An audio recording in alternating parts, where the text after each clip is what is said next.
Crack! Crack! The anima screeched in agony as its skull began to split apart. Panic gripped its mind, a rare thing for a creature built only for violence and consumption. Regrets surged through it. It should have fled after slaughtering the humans.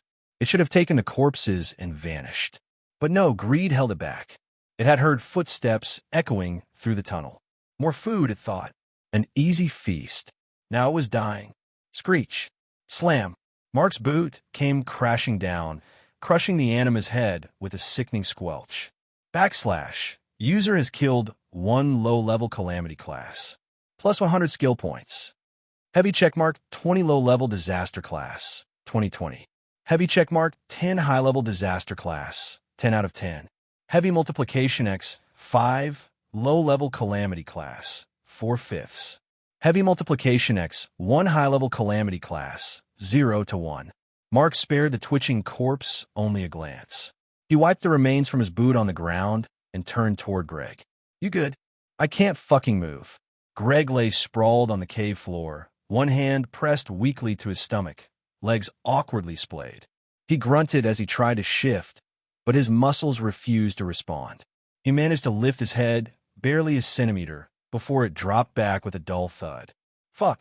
The paralytic fluid had only grazed Greg, so Mark knew it wouldn't last forever. But right now, he was out of commission, dead weight in a battle. Help me to that wall. My back's killing me. Mark gave a scoff, but moved closer, checking Greg's wound. Once satisfied it wasn't life-threatening, he dragged him over and propped him against the wall. Standing, Mark turned toward the darkness ahead. When you can move again, leave the cave. You've done more than enough. Find Fiona and Tyler. Tell them to evacuate the island.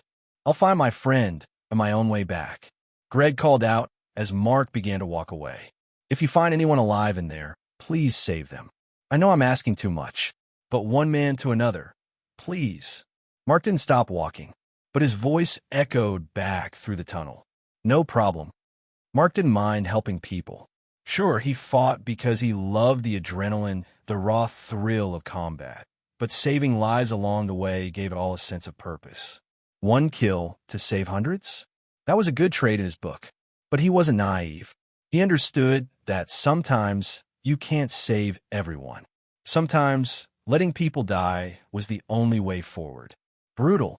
Unfair. True. In the end, all anyone could do was make the best choice in a bad situation and hope that fate didn't bite back later. Mark pressed deeper into the tunnels. Scars of battle littered the path, blood smeared on walls, craters gouged into the floor. But no more corpses. Whoever was fighting had moved on. Boom, boom, boom. The sounds of battle grew louder. Mark emerged at the mouth of a massive chamber lit by green light crystals embedded in the walls. The far end of the room held a strange structure that made Mark squint, but something more urgent grabbed his attention. 2 figures stood in the center of the room, locked in a desperate fight. One was a man, lean, ripped, clothes torn to shreds, body covered in deep lacerations. Yet he stood tall, defiant. Mark recognized him. It was Meta, the superhuman he saw earlier with Archer, though he looked entirely different now. Back then, Meta was overweight, overflowing with fat. But now, he looked like a chiseled Olympian. His blessing. Mark remembered, Meta could burn his fat to supercharge his body. The less fat he had, the more power he'd already used. Right now, Meta looked like he'd torched nearly all of it, and he was still losing. That meant his opponent was something terrifying. Across from Meta stood a massive anima, easily 3 meters tall, ant-like in shape, armored in a glistening green exoskeleton, with reinforced joints and spiked mandibles. It looked like the others, at first, but its eyes were different. There was intelligence in them. Cold, calculating, a mind behind the monster. It stared at Meta, not like prey, but like a puzzle it was about to solve. Mark narrowed his eyes, watching quietly. This wasn't just another anima. This was something else, something dangerous, and it was time to see what it could do. You, a mere human, believe you can destroy me? The anima's voice was cold, composed, far too articulate for a creature of its kind. Do you not grasp the futility of your struggle? Your allies are dead. You are alone. There is no one left but us. Mark arrived just in time to catch the tail end of the anima's monologue. This one was different, more refined, more intelligent. It spoke nearly flawless English. That alone told Mark it was dangerous. Meta rolled his shoulders with a tired grunt. His body was a patchwork of cuts and bruises, but his eyes burned with stubborn fire. Screw it. I'm probably going to die anyway. Might as well go out swinging. Asterisk, he muttered. Although, I wouldn't mind surviving either. Despite his weary posture, Meta dropped into a fighting stance, his body radiating heat as fat began burning off once again to fuel his power. The anima tilted its head. There is only one human who concerns us. The one they called king. That is not you. Asterisk. But I am willing to bargain. Deliver him to me, and I will spare your life. He is on this island. I am certain. Bring him, and you walk free. Meta's brow furrowed. King? That was impossible. King was dead. Everyone knew the story. The first superhuman to stand against an Armageddon-class threat. The legend who died saving humanity. Yet the anima spoke of King as if he were still alive. Stop spouting bullshit. Meta's voice hardened as he shifted his stance again. His body steamed as his fat reserves rapidly transmuted into raw force. In a blink, he launched himself forward. The anima responded instantly. Its right hand fused into a gleaming, blade-like extension. It slashed, fast and wide, aimed clean for Meta's neck. Meta ducked beneath the swing and rammed into the anima's midsection. Bam! But the anima didn't budge. Its elbow shot down like a piston, slamming into Meta's spine. Crack! Meta howled in pain, staggering back. He was nearly done. His breath came in ragged gasps. His body trembled from exertion. Still, he didn't retreat. Running was pointless. Death was inevitable either way. And if he was going to die, it would be with pride, not a knife in his back. Meta braced himself for another charge until the sound of approaching footsteps stopped him cold. He turned toward the tunnel, hoping, expecting James or Archer. Instead, a bloodied figure stepped into the chamber. Young, shirtless, covered in cuts and dirt. Ghost. Meta recognized him immediately. The superhuman who had taken down a Calamity class just this morning. The story had already made waves across every news outlet. But Ghost didn't even glance at Meta. He walked right past both fighters, silent and focused, his gaze locked on something at the far end of the chamber. A pod. A large cylindrical chamber embedded in the wall, glowing faintly. Inside it floated a girl, eyes closed, limbs limp. Her face was serene, but her body was submerged in a strange, viscous liquid. Arid. Mark's fists clenched as he looked at her. A dark rage surged within him, barely restrained. He raised his fist to shatter the pod. I wouldn't do that. The anima's voice was calm, almost amused. Interrupt the metamorphosis now, and she may not survive. She is suspended between life and death. Remove her before the process ends, and she dies. You wouldn't want that, would you, King? Mark froze. The name echoed in his head. King. The rage. The confusion. The doubt. He didn't trust the bastard. Why would he? But what if it was telling the truth? He needed someone who understood this kind of biology, someone like Pat. She could assess the risk. Until then, Era had to stay inside. But the anima? The anima would not. Mark turned slowly. His eyes locked onto the insectoid creature with a glare that could melt steel. When he spoke, the air itself seemed to tense. I don't know what twisted plan made you take her, but I promise you, whatever it is, it ends here. I'm going to tear you apart, limb by limb. I'll scatter your remains across the forest and let your brothers feed on what's left. Meta took a sharp breath. He had never heard such venom in a voice before. And suddenly, he realized this wasn't Ghost. This was King.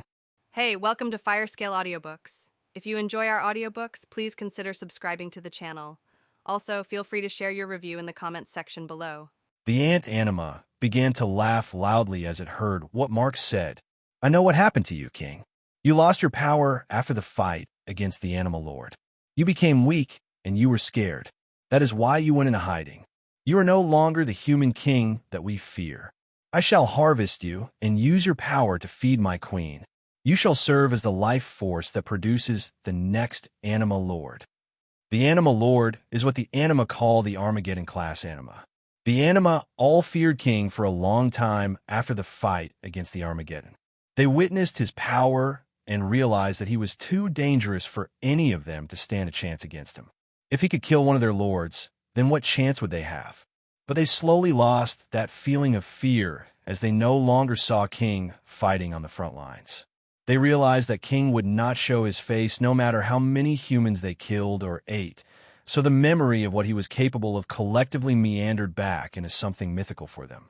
Why should they be afraid of a king with no power? Mark's glare never reduced in intensity. You don't know the meaning of the word fear.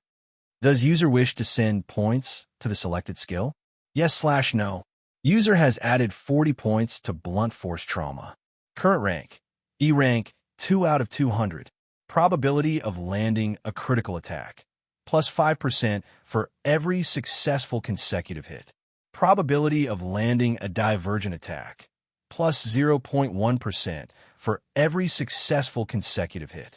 Divergent attack. This skill envelopes the user's fists with mana, exponentially multiplying the damage inflicted upon impact by 2.5 with each consecutive successful use.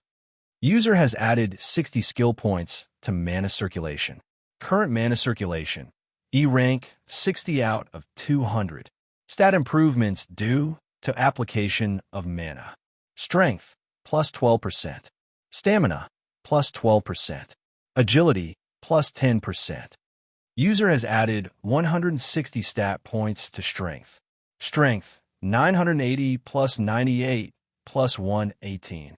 Mark didn't even have the time to look at the new addition to the skill he just advanced. He just continued making his way towards the Anima with murder in his gaze. A hand suddenly appeared in front of Mark, and Mark turned to look at Meta with a sneer. Meta had a frown on his face as he tried to understand what the fuck was happening. He knew that Mark was angry, but that didn't mean Mark should just charge into battle like a maniac. I don't know what exactly the both of you are talking about, but you should calm down and think. That Anima is not as weak as it makes itself seem. It is faster and stronger than me, and if you walk in there without a plan, it will end up killing you. Meta didn't know what sort of beef the Anima had with Mark, and he didn't understand why the Anima kept calling Mark King. There was no way someone like Mark would be king. King died a long time ago, and he was one of the strongest of all the superhumans. If Mark was king, then he would not have struggled against that calamity class. Mark was about to say something, but a sound from underground made him furrow his brow as he felt a tremor under his feet. Rumble. Mark immediately jumped high and placed both feet on Meta's chest before using it as a springboard to launch both him and Meta out of the way. Boom! A large green, vine-looking structure suddenly burst out from the earth and began to wriggle around like a worm. It was as wide as Mark's entire body, and it reached all the way to the ceiling before it bent in on itself and turned around to shoot down at Mark. Boom, boom, boom. 3 more vines shot out from the ground, and Mark was immediately on the move as he saw all of them aiming for him. He didn't know what those things were, and he didn't know what would happen if they caught him, but they weren't his immediate concern right now, since he knew that he could dodge around them if they tried to attack him. He only had eyes for that ant-headed Anima. Fool! One of the vines tried to attack Mark by slamming into him, but Mark was able to dodge it easily, and he planted his foot on the vine and began to run across its body as he raced for the Anima. Raiju Thunder God. BZZTTT. Mark's constitution suddenly activated the lightning technique once he touched the vine, and he heard a loud screech echo through the cave as all the vines in the room shook in pain. Mark was immediately able to figure out what the vines were once he heard it screech. There was still one low-level calamity class that he was yet to defeat, and he was sure that this vine was it. Is it some sort of worm? That is disgusting. Mark wondered how in the world he was going to kill this thing since it was underground. He would have to think of a way after getting rid of that ant Anima. Mark reached the point where he thought he would see the ant, but he was shocked when there was no one there. It ran away. It was only his quick instincts that allowed Mark to dodge quickly enough to avoid the sword that almost took his head off. Mark fell forward and immediately turned around to race straight for the Anima behind him. The anima wasted no time as it also ran straight for Mark, and they both clashed in the middle. Boom! Bam! Bam! Slam! Mark grabbed the anima by the arm and threw it into the air, and the anima easily turned around and used the body of the large worm and shot off for Mark again. It tried to take Mark's head off with its knife arm, but Mark stepped close and prevented it from getting a clean cut. He pulled his arm back, and 3 devastating punches flew out and slammed into the anima's midsection before he grabbed it by the leg before it could fly away and threw it into the ground. Bam! Kaboom! Once the anima hit the ground, a massive green vine flew out from under the ant and carried it into the sky. It slammed through the roof of the cave and exposed the cave to the moonlight shining through the island as the fight escalated into the open forest. Down in the cave, Meadow was on the move as he dodged around the vines that were also trying to get him. He was able to dodge most of them since they were slower than him, but he was not able to join the fight because of his injuries. He knew that if he joined the fight the way he is now, he was only going to slow Mark down. He needed to get some of his stamina back as quickly as possible. Crack! Crack! Meta dodged around a vine that tried to bludgeon him, and he turned around to look at what was making the new sound. He narrowed his eyes as he saw the cracks that appeared on the pod that was holding Aerith, and he could only sigh tiredly. Crack! What the fuck is going on in this place? Mark dodged under a swipe from the ant's blade as he watched it fly over his eyes by a mere millimeter. He grabbed the arm in a lock hold and tried to pry it away from the arm socket to get rid of the blade, but the ant was too strong, and it threw Mark up before a green vine suddenly appeared from the side and slammed into Mark, dragging him into the air. Mark flipped over the vine and held on tight as it tried to slam him into a tall tree. He raced to the top of the vine and ran up its length until he was far above the forest, staring into the horizon. There were about 50 of the green vines slithering and wiggling all over the place, and few of them were long enough to tower over the forest trees by more than 200 meters. Mark watched the ant anima watching him.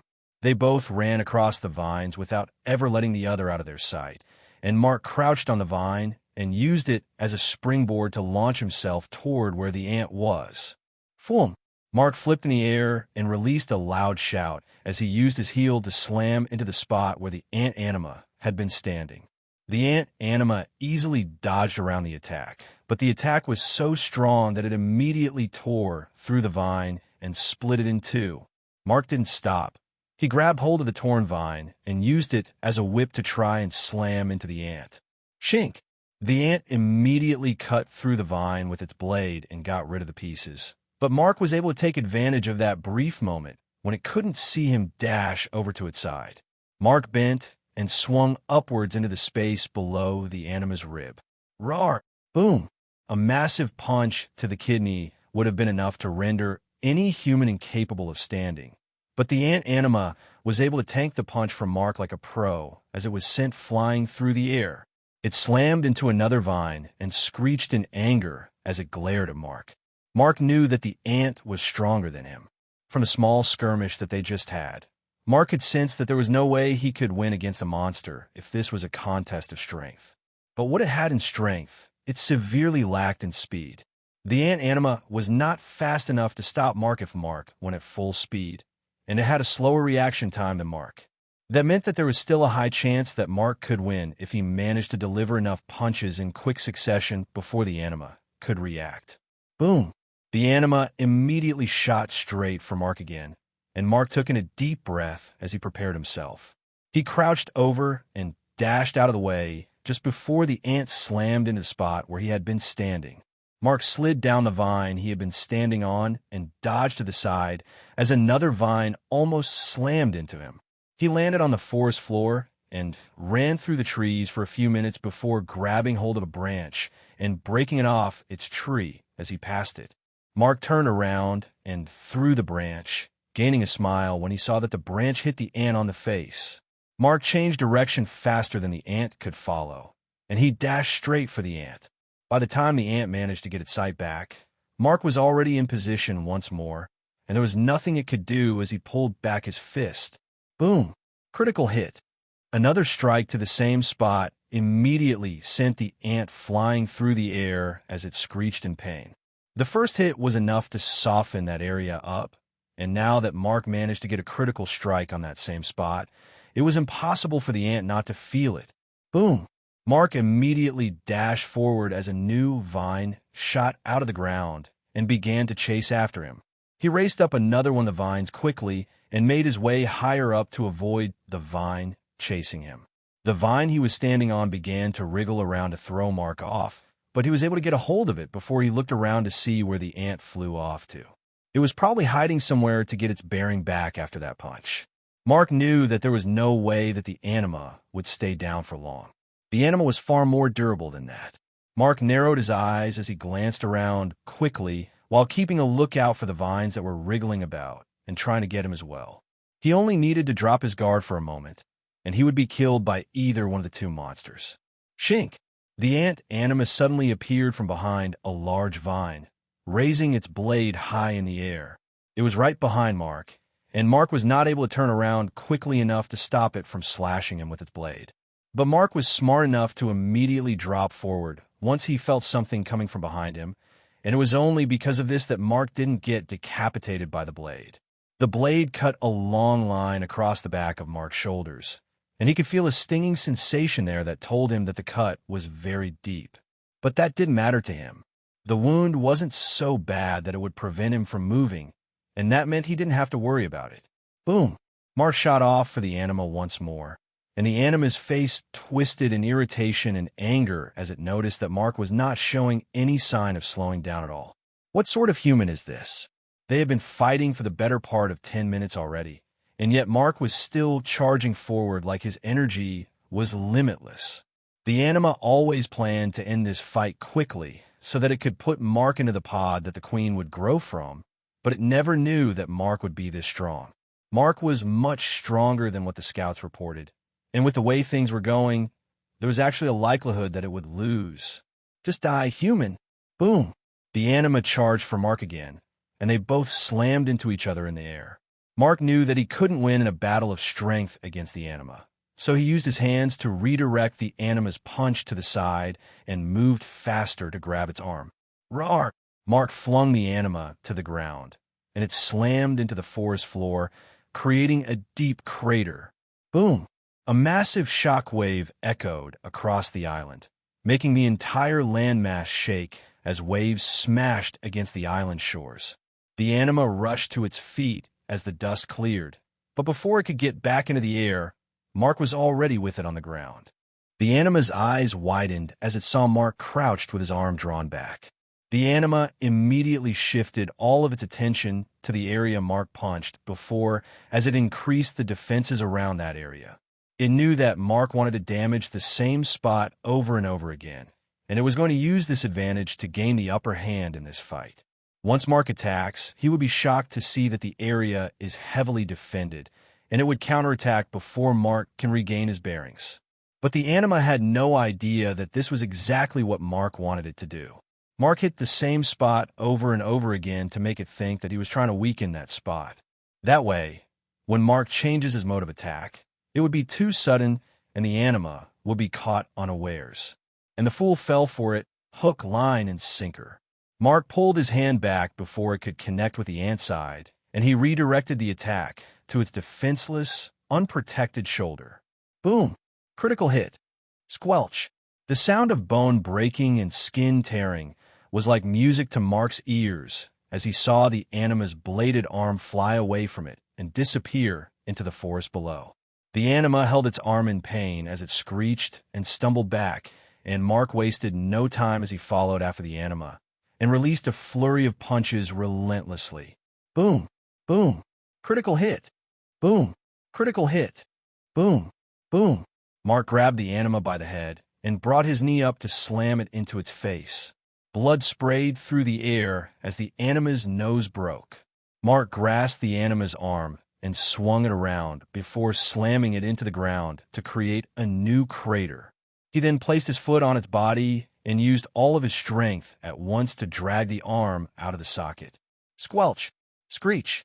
Mark used the arm to smack it across the face to make it stop screaming before he then kicked it in the stomach. Bam! Critical hit. The anima flew back for 200 meters as it broke through hundreds of trees in the forest. Mark turned around and caught the large vine that was about to slam into him, and he grit his teeth as he held the vine tightly and dragged it forward as he ran through the forest. The vine tried desperately to get out of Mark's grip, but Mark held on tight as he continued moving. The anima was large, but it was weak.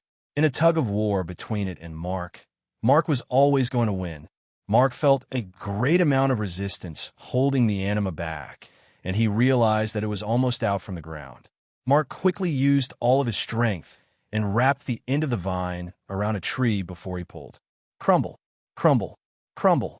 The ground under the tunnel began to crumble before the large anima finally appeared from underground. It was a green, octopus-like anima that had more than 50 tentacles wriggling around on its large, bulbous body. Roar! The anima roared into the night, and its many rows of sharp teeth peeked through its circular mouth as it tried to intimidate Mark with its size. Mark tossed the tentacle he had been holding away as he slowly started to move toward the large creature.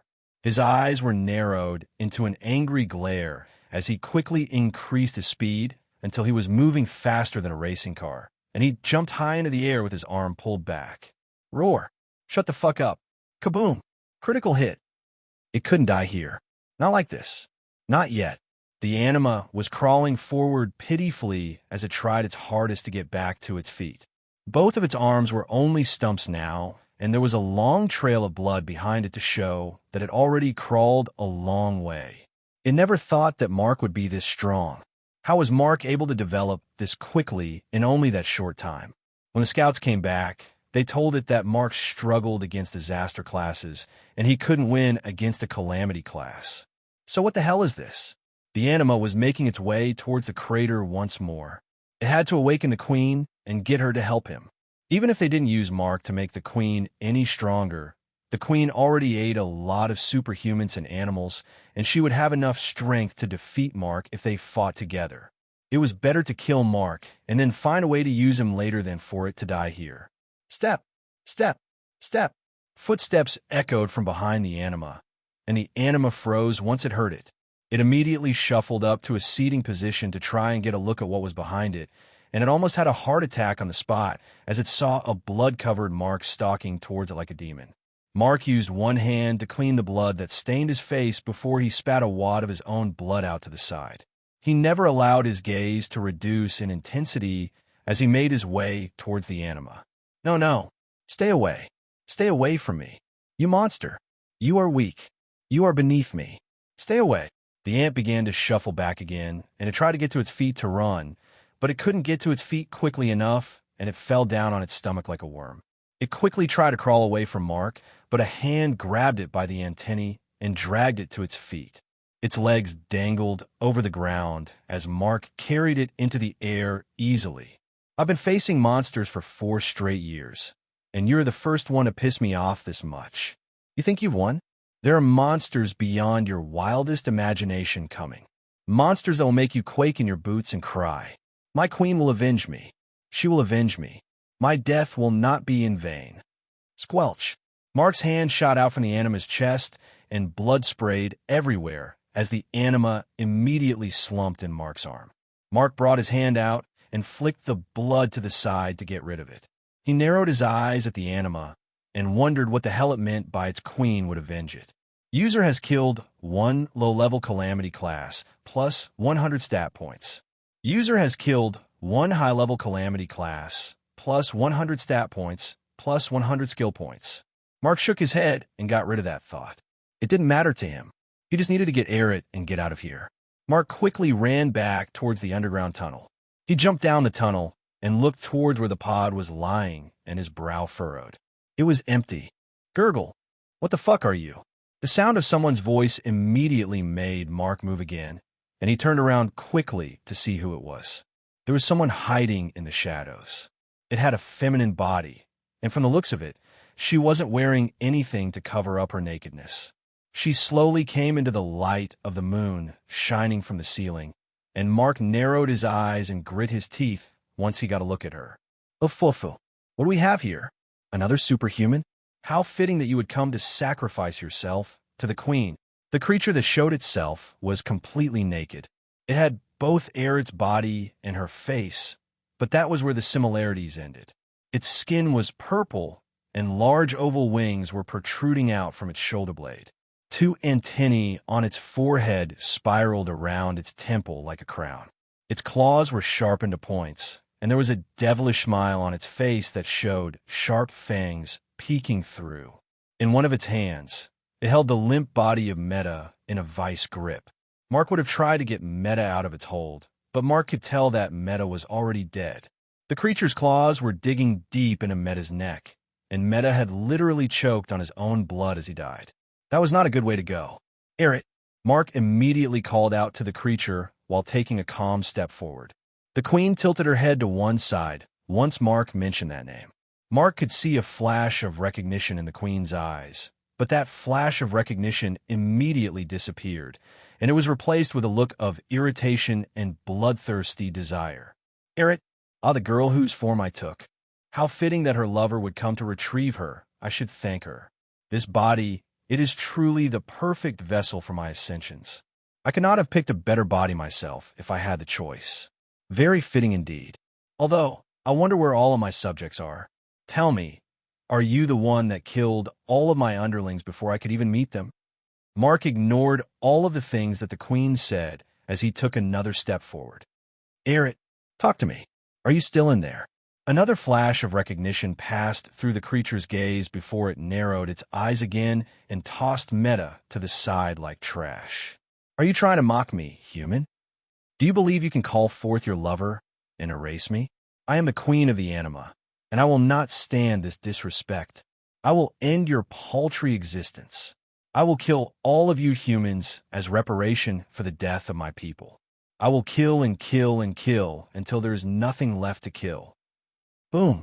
A massive pressure suddenly filled the room as the queen released its power, and Mark had to dig his feet into the ground so he wouldn't be pushed back by the pressure. This had to be at least a high-level calamity class. It was probably even stronger than that. But Mark was not as intimidated as the queen thought he would be. He stood his ground and faced her head-on. He could feel the desperation in her actions from a mile away. She was trying to rush his death because she also realized that Aerith was not completely dead. When Mark called Aerith's name, there was a look that crossed the queen's face both times, and that reaction was enough to give Mark hope that there was still a chance. Ping! A system notification suddenly appeared in front of Mark, and Mark only glanced at it for a moment to see what it was. But what he saw immediately made his pulse race in anger. The system has detected significant changes in the life force of the rescue subject, ARIT. Due to the changes, the below mission is no longer viable, and it has been erased from the system database. A new mission will be issued as a replacement. Cancel mission. Save the kidnapped Aerith before she loses her life. Rewards. Plus 200 stat points. Plus 200 skill points. The user will gain 1 random S-rank weapon. Failure. Minus 10 stat points from 3 random stats. Minus 10 skill points from 3 random skills. Aerith will die. New mission. The rescue subject, ARIT, has been possessed by the spirit of the Anima Queen. The system has deduced there is a 0% chance of extracting the Queen's soul from ARIT, and the system has declared her unsalvageable. The user is to eliminate the Queen. Reward. Plus 500 stat points. Plus 500 skill points. The user will gain 1 random S-rank weapon. Failure. Minus 50 stat points from 3 random stats. Minus 50 skill points from 3 random skills. Mark's anger slowly increased until there was a burning sensation in his chest that made him want to rip his heart out. What the fuck does the system mean by unsalvageable? Who the hell did it think it was to say some bullshit like that? Mark saw it himself. He saw the recognition in her eyes, and he knew that Aerith was in there. She recognized him, and that means she is still salvageable. I refuse the mission.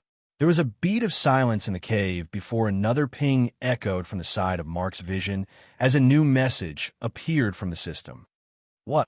Mark could almost hear the disbelief and shock in the system's programming as it sent this message, and Mark just jumped back to create some space between himself and the Queen. The queen shot after Mark and tried to take a swipe at him with her sharp claws, but Mark easily ducked under it before he performed a low sweep to take her off her feet. Bam! Surprisingly, the low kick actually connected, and Queen was thrown off her feet, and she grunted in annoyance as she landed on her ass. The Queen just came out from the pod, so she was still not fully balanced since she hadn't walked in a real body before. Her motor function and sense of balance were not perfect, and that is the only reason why it was easy for Mark to incapacitate her. I said I refused the fucking mission. I don't care what you think about her. I know Aerith is still in there. Give me another fucking mission. The user does not have the authority to manipulate system missions. All system missions are designed to improve the user's power in the most efficient way possible, and it is advised that the user carry out all missions given by the system. You could go fuck yourself. Mark jumped further back as he kept his gaze on Queen. Queen was still on the ground, and she looked up at Mark with anger in her gaze before she looked down at the ground and slowly got to her feet. Mark watched her wings flap a few times as she started trying something new, and he sighed tiredly as he saw her slowly rising off her feet and into the air. She wobbled a bit since she was not completely used to flying either, but it came to her naturally, and after a few tries, she was already in the air, and she glanced at Mark with a ruthless smile on her face. I shall kill you and use you as food for the next generation of my children. Give me another mission.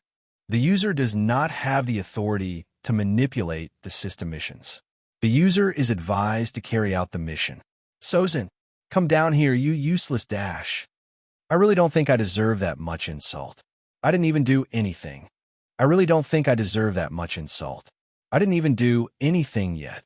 Mark blinked in surprise as he found himself in that empty blue space once more.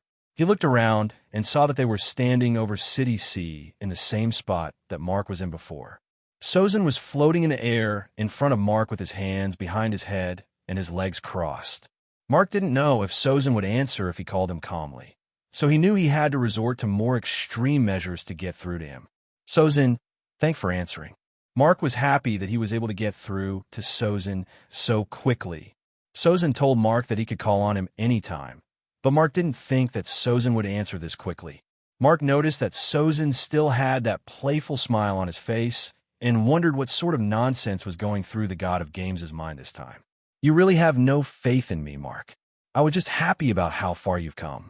I only gave you back your power earlier today, and look how much you've grown. At this rate, you should be strong enough to handle an eldritch monster before long. Mark shook his head as he remembered that Sozin could read his mind. He would never be able to get used to that fact. But if Sozin could read his mind, that means Sozin already knew exactly what Mark was here for. Sozin hummed as he floated around Mark calmly. The system is pissed at you, Mark. I can't believe you told it to go fuck itself. Ha ha ha. I wish it had a face, so I could see its expression when you said that. I probably shouldn't have said that. But the mission it gave me was so stupid. How can I kill Aerith? The system expressly stated that the user is to kill Queen. Aerith is no longer separable from the Anima Queen, and she will experience no pain at her death. I saw her. I know she recognized me. Why don't you understand that? All right, let's all calm down. Mark, you should listen to your system. It's there to help you become the best version of yourself that you can be, and if you start going against it at every turn, then you're going to have problems down the line. If the system says that you should kill Aerith, then maybe you should do it. I will. Nah. Sozin raised a brow as he gazed into Mark's eye and could see that there was an insane amount of fire in there. Mark was not going to kill Aerith even if all the gods in heaven told him to do it. Sozin is a god, and he has lived for millions of years without the need for a partner. He didn't understand human emotions and what could possibly make a human this dedicated to another one. Killing one human for the sake of greater power is something that Sozin saw no problem in. And Sozin knew that Mark would not have a problem either if it was any other human. But for some reason, he just couldn't kill Aerith. So this is that strange emotion that humans refer to as love. Sozin didn't understand it one bit, but he could respect the resolve that came with it. Fine then, my champion. You have entrusted me with your life and future, so it is only right that I give you a small bit of advice whenever I can. I still believe you should kill that girl. Women are nothing but trouble, Even the female gods are annoying. But if you simply do not wish to kill her, then try to bring her back. There are things even I cannot change about the system, but that does not mean you cannot manipulate the outcome of the mission. If you manage to bring Aerith back without killing her, then the system will be forced to acknowledge her existence, and it will recalibrate your mission. You said you saw her recognize you, right? Well, things should be much easier for you then. Just grab her by her heart and pull her out. Sozin slowly started to disappear as he said this, and Mark hurried to ask what the hell Sozin meant by grabbing her by her heart. What does that mean? You're asking the wrong god, Mark Vanitas. I have never loved before, and I never will. Find an answer for yourself. Gasp. Slash.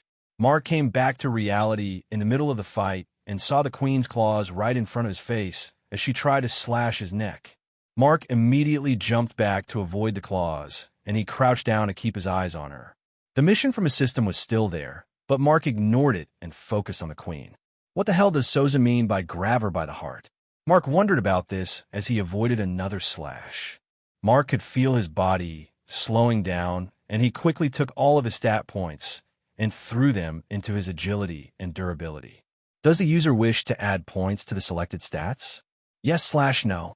Mark selected yes, and he immediately felt the increase in his ability to move around as his agility increased. User has added plus 100 stat points to agility. User has added plus 100 stat points to durability. Agility, 750 plus 75 plus 75. Durability, 610 plus 61. Mark flipped over a boulder and landed on the other side to avoid the queen before he performed an acrobatic move that sent him from one end of the room to another in a somersault. Aerith, I know you're in there. You can hear me, can't you? A flash of recognition passed across the queen's eyes as Mark said this, but disappeared just as quickly as it came, and she screeched in annoyance as she shot off after Mark again. Slash, slash, slash. Mark dodged under 2 slashes, but his back hit a wall, and he was not able to dodge the 3rd slash. Instead, he just brought up his arm and allowed it to strike against his forearm and tear off some of his skin. Squelch. Thankfully, Mark's durability was high, and he had the Reiju Thunder God Constitution that protected him from serious injury. But a look of shock passed through the queen's face when she saw the injury she caused, and Mark grit his teeth in anger and used the opportunity to kick the queen back. Bam! The queen slammed into the wall on the other side of the room, and she held her head in pain as she began to mumble something. Is this how it's going to be, Aerith? This is how you leave me? Are you just going to die and allow some Yandere with a fucking blood fetish to take over your body? Really? Shut up. The queen yelled in anger as she shot towards Mark again, and Mark quickly began to dodge around her attacks. Don't you remember, Aerith? You told me you want to be a doctor. You said you wanted to help people like your parents. People who are ignored by the strong. Isn't that what you told me?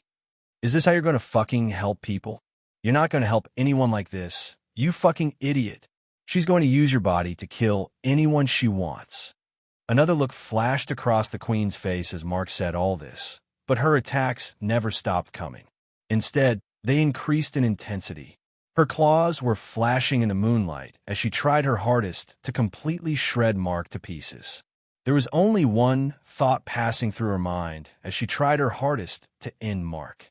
Kill, kill, kill, kill, kill, kill, kill, kill, kill, kill, kill, kill. She had to kill him. She has to kill him before she loses control. The queen could feel something inside her mind. There was someone there trying to gain control of her body.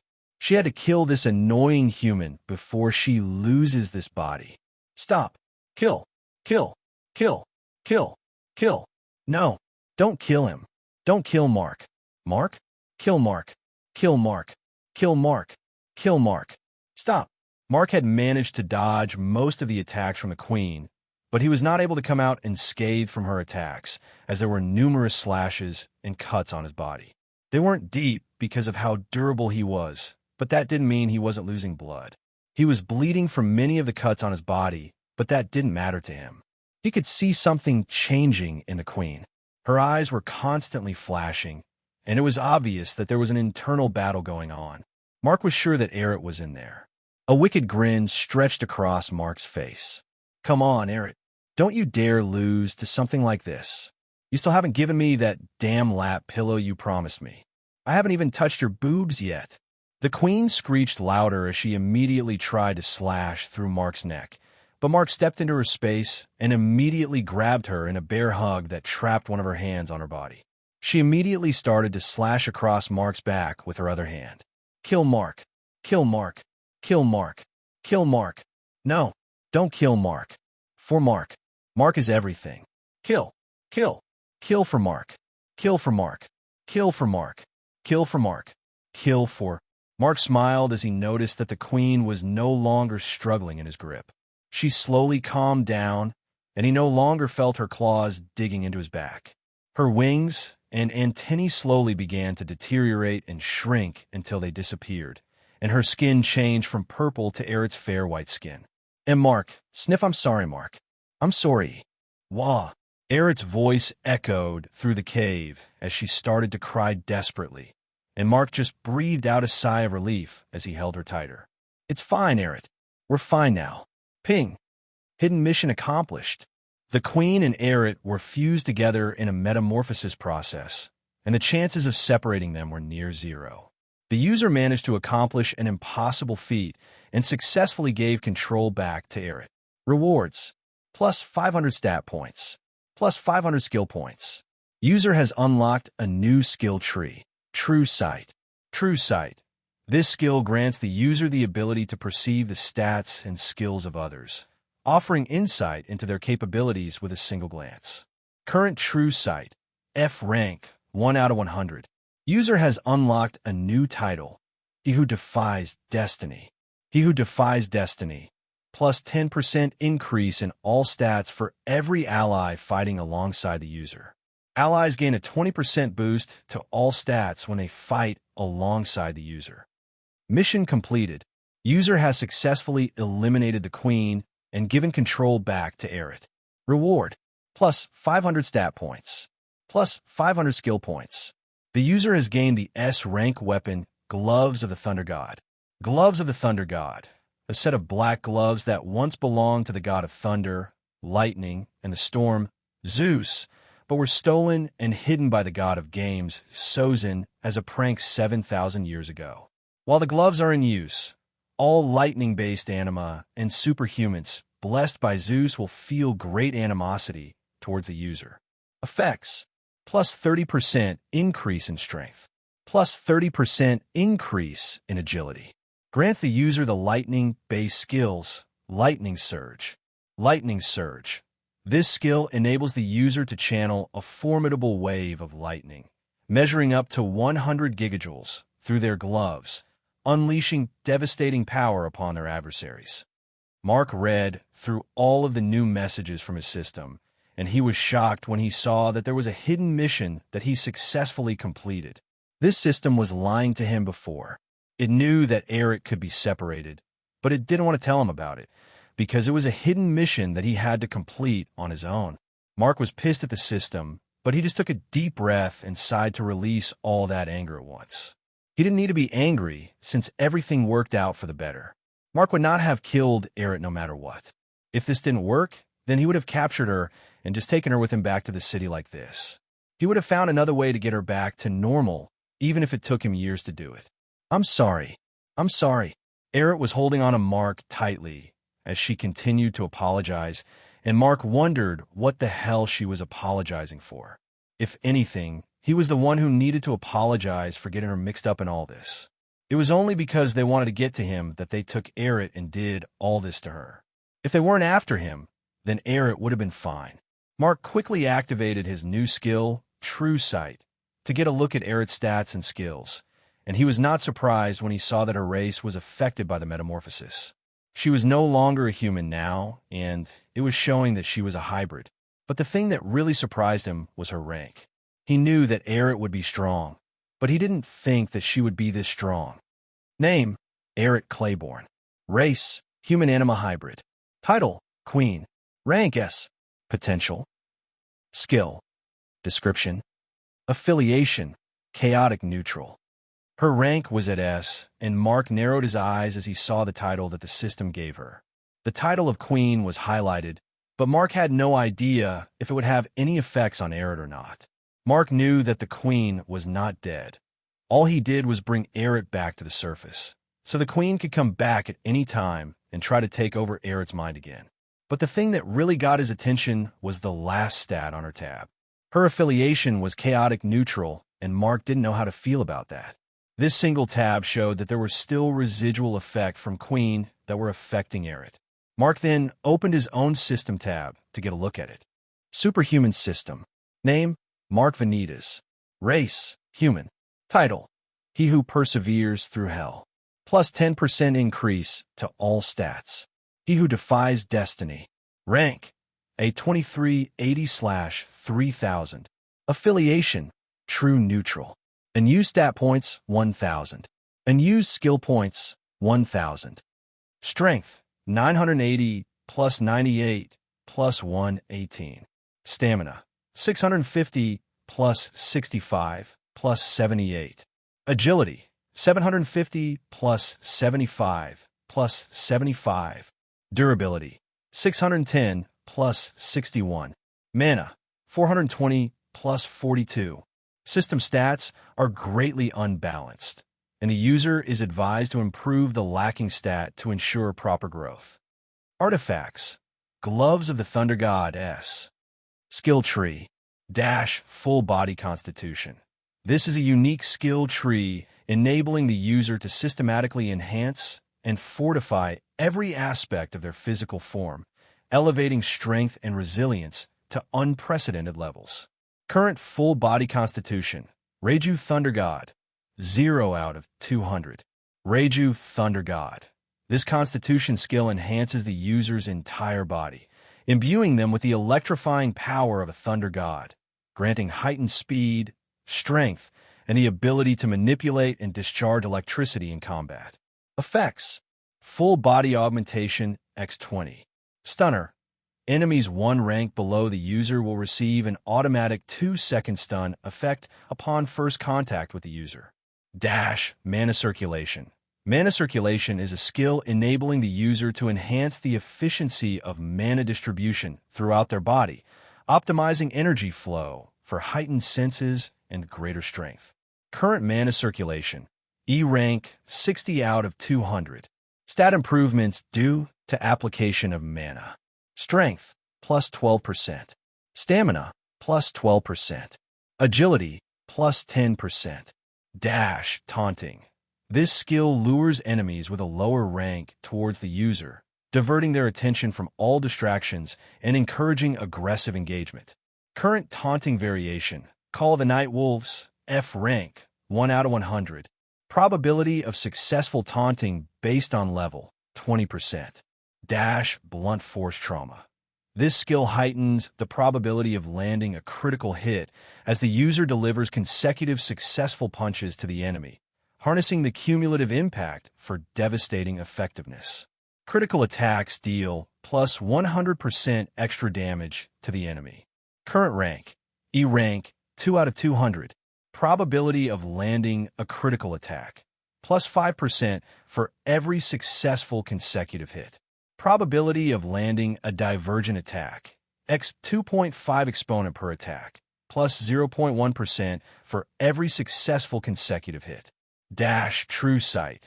This skill grants the user the ability to perceive the stats and skills of others, offering insight into their capabilities with a single glance. Current True Sight. F rank, 1 out of 100. Comment from GOG. Try not to wait too long before you advance your rank. I got something special planned just for you. Mark's affiliation was True Good when he first got the system, but now his affiliation has changed from True Good to True Neutral. Mark never thought about the affiliation tab before, because he usually just does whatever feels right to him. If the system thinks his actions were good, then that was the system's opinion, not his own, but he couldn't ignore Aerith's affiliation because of how sinister it could be. Being chaotic neutral was like being a psychopath, and Mark felt a little bit of worry creep into his heart as he read this. It was very likely that Aerith would have destructive tendencies in the future. He would have to keep an eye on Eret for some time to make sure that there were no lasting effects from the metamorphosis. If the queen comes back and Mark is not there to subdue her, then she could do a lot of damage before anyone even realizes what is going on. The rest of the stats were all empty, and Mark realized that he would need to increase the rank of this skill before it showed all the other stats. The tab that was labeled as potential was really interesting to Mark, and he decided that he would improve the skill until he could get a good look at that particular tab first. Sniff, sniff. Eret was still crying while holding on tightly to Mark, and Mark tried to calm Eret down soothingly. But no matter what he said to her, she would not stop crying. She would open her eyes and see the scars on his body and suddenly start crying even more than before. It was getting on Mark's nerves, and Mark leaned forward and just kissed her. Emma Michem. Eret's eyes flew open in shock as she felt Mark kiss her, and a heavy blush rose on her face as she suddenly realized that she was stark naked. Mark was kissing her while she was naked. She closed her eyes tightly for a moment and debated pushing Mark away, but she didn't want to do that. She had already been through too much, and she wanted this. Mark was finally kissing her, and she was not going to stop it just because of something as stupid as being naked. Eret leaned into Mark and pressed her breast into his chest as she moaned into the kiss. She relaxed her body and allowed Mark to hold her up by the waist as she focused entirely on enjoying the moment with him. MMH, MH, MH. Eret felt Mark's tongue on her lips, and she tentatively opened her mouth gently to allow his entrance. Mark immediately took control of her mouth as he used his tongue to explore her mouth. He dragged her closer until she was literally sitting in his lap, and the both of them battled for dominance as they explored each other's mouths. But it didn't even take 5 seconds before Eret realized she would not be winning the battle, and she just allowed Mark to take control of her and do whatever he wanted. Eret's hand trailed down Mark's body and explored his chest and abs before resting in the middle of his trousers, and Mark ran his fingers across the ridge in the middle of Eret's back. Yup! Eret shivered as she felt his fingers running down her back, and she moaned when his other hand held onto her breast and began to fondle it gently. Mark, I want you. What the hell happened here? Ah! A voice echoed from the entrance to the cave, and Eret released a cute scream as she pulled back from Mark.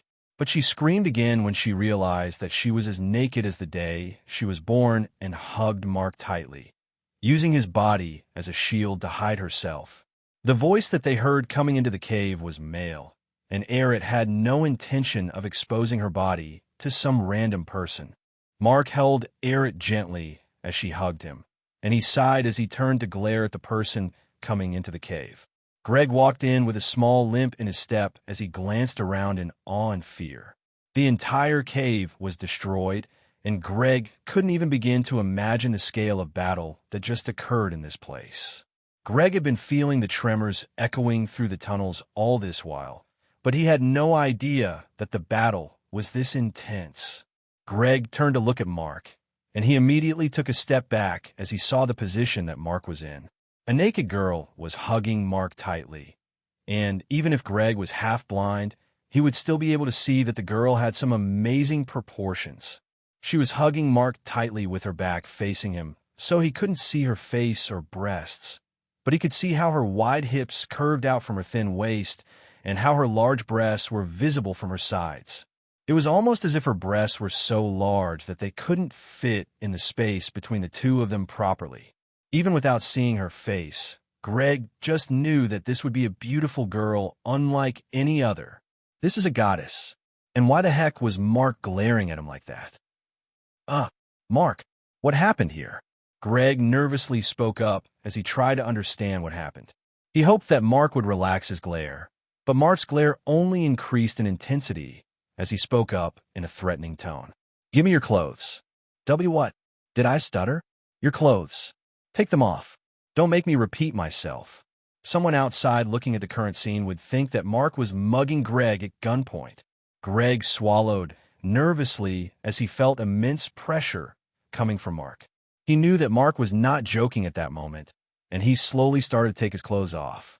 Mark was freaking intimidating while glaring at him with all those battle scars and injuries on his body, and Greg didn't even want to know what Mark would do to him if he didn't do what he was told. He threw a shirt at Mark before taking his trousers off and also throwing them towards Mark to land beside his shirt. Once Greg was in only his boxers and singlet, he took a step back with his hands up. Mark was still glaring at him, and Greg was worried that Mark would make him take off his underwear too. "Come on, leave me with some of my damn pride. Turn around." Sure. Greg quickly turned around so he wouldn't see what was happening, and Mark looked down at Erit. He kissed her softly on the neck before he whispered in her ear that she could let go of him now. Erit shivered for a moment before she slowly let go of Mark. She made sure that Greg was really no longer looking before she jumped up and grabbed the shirt and trousers. Mark leaned back on his hands with a small smile on his face as he watched her struggle to put on the clothes, and Erit frowned at him with a deep blush as she saw that his eyes were glued to her breasts and how they jiggled as she put on the trousers. Erit suddenly felt an intense urge to cover her breasts with her hands. "Stop looking at me like that, you pervert," Erit whispered at Mark angrily as she felt his eyes burning a hole in her body, and she started to feel very self-conscious as she turned away from him with a heavier blush. Mark just laughed as he finally stood up and helped her put on her shirt. The shirt arms were a bit too long for Erit, but the shirt itself was too small to accommodate her breasts, so they had to leave two of the buttons open, exposing a generous amount of cleavage that would draw the eyes of any man who saw it. Erit frowned as she smelled the shirt and noticed that it smelled like blood and sweat. She did not like the smells at all, but she didn't dare complain since there was nothing else here for her to wear. She just latched onto Mark's arm with both arms and nodded to him to tell him that she was ready. Mark sighed and spoke up to Greg tiredly. "All right, you could turn back around, Greg. Sorry about the clothes. I'll get you a new set when we get back to the city." Greg turned around to finally see that Mark and the girl were on their feet, and Greg almost lost his mind at that moment when he saw the drop-dead, gorgeous goddess wearing his clothes and latching onto Mark's forearm. Who in the world is that? Is that the girl that Mark was so desperate to save from this island? No wonder he was trying this hard. If I had a woman like this, then I would go to hell for her. Erit's beautiful round face and drop-dead gorgeous figure made Greg's simple shirt and trousers look more erotic than they had ever looked before, and Greg couldn't believe that she was underage. According to reports they had about her, she was only 17. What the hell are children eating these days? Even the scar on Erit's face didn't reduce her beauty. It only made her look more exotic than other girls, and Greg had to steel himself to stop his mind from running wild. "It's fine." Greg's voice broke in the middle of what he was saying because he was still staring at Erit. Mark raised a brow at him curiously, and Greg waved his hand dismissively as he coughed to get his voice back. "It's fine. I understand this is more important. So what happened here? I don't think anything less than one of the strongest calamity classes can cause damage on this level. And why do you have that many scratches on your body?" "It's a long story." Mark went on to explain what happened between him and the two anima that were here when he arrived.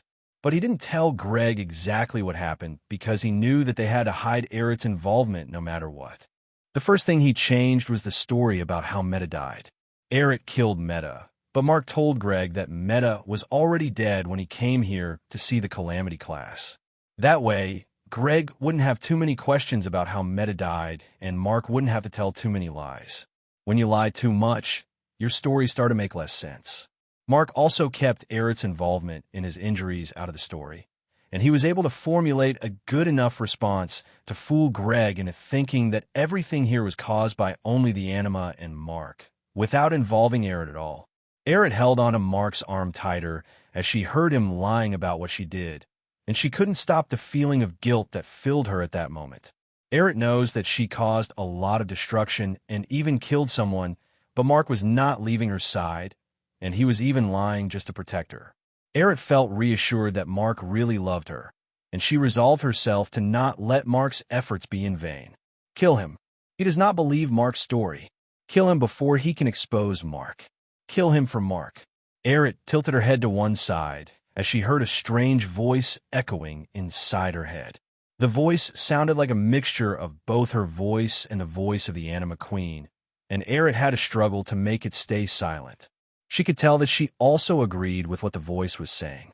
There's a likelihood that Greg didn't believe Mark's story, but she didn't want to do anything violent to Greg. She shook her head slowly, and after some time, the voice finally died down. When Greg finally asked her a question, Eric was in the right state of mind to answer properly. "And what about you? Are you okay? How did you manage to survive this long with all this anima around?" "I don't know. I don't remember very much about what happened after I was taken, but I know they only took me to lure Mark here. I don't even know why they kept me alive. All I know is that one moment I was being dragged across the sea, and then in the next moment, Mark was waking me up." She lost her memories. This was the only thought that crossed Greg's mind at the moment, and he couldn't think of any reason why Eric would lie about not remembering what happened here. "Is that so? That's unfortunate. Maybe we should get you examined when we get back to the city to make sure there aren't any unknown damages to your system from being here too long. He suspects something. He wants to find out about us. Just kill him and get over with. Mark will understand." Eric shook her head before she nodded kindly at Greg. She was getting worried about the voice that kept shouting at her from inside her own head, but she was not going to say anything about it until she and Mark were alone. She was sure that Mark would have a solution to it, so she would just ignore it for now. And since she didn't know what happened to her here, Eric would only get the examination if Mark tells her that it was okay. If not, she was not going anywhere near a doctor. If she goes to a doctor and they find out about Queen, then all of Mark's effort would be in vain. Greg sighed as he looked around at all the damage that had been done, and he could only thank his patron god that he didn't come here with Mark. Greg had no delusions about his own strength, and he knew that if he was involved in this battle in any capacity, then he would be a bloodstain on the wall. He wouldn't even be able to get 2 steps before someone accidentally kills him. But Mark was able to handle all this while fighting against 2 opponents at the same time. Greg turned to look at Mark with new eyes as he tried to reassess just how strong this boy could be.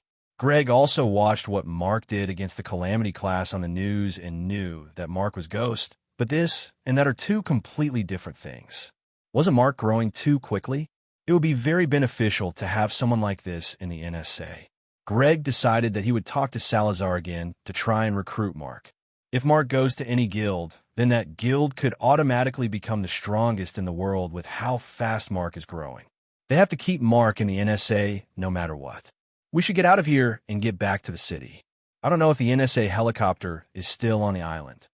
Mark suddenly spoke up as he asked Greg a question, and Greg snapped out of his musing as he turned to answer Mark that the helicopter was already gone. They left when the last battle began, and that is the reason why Greg was even still here.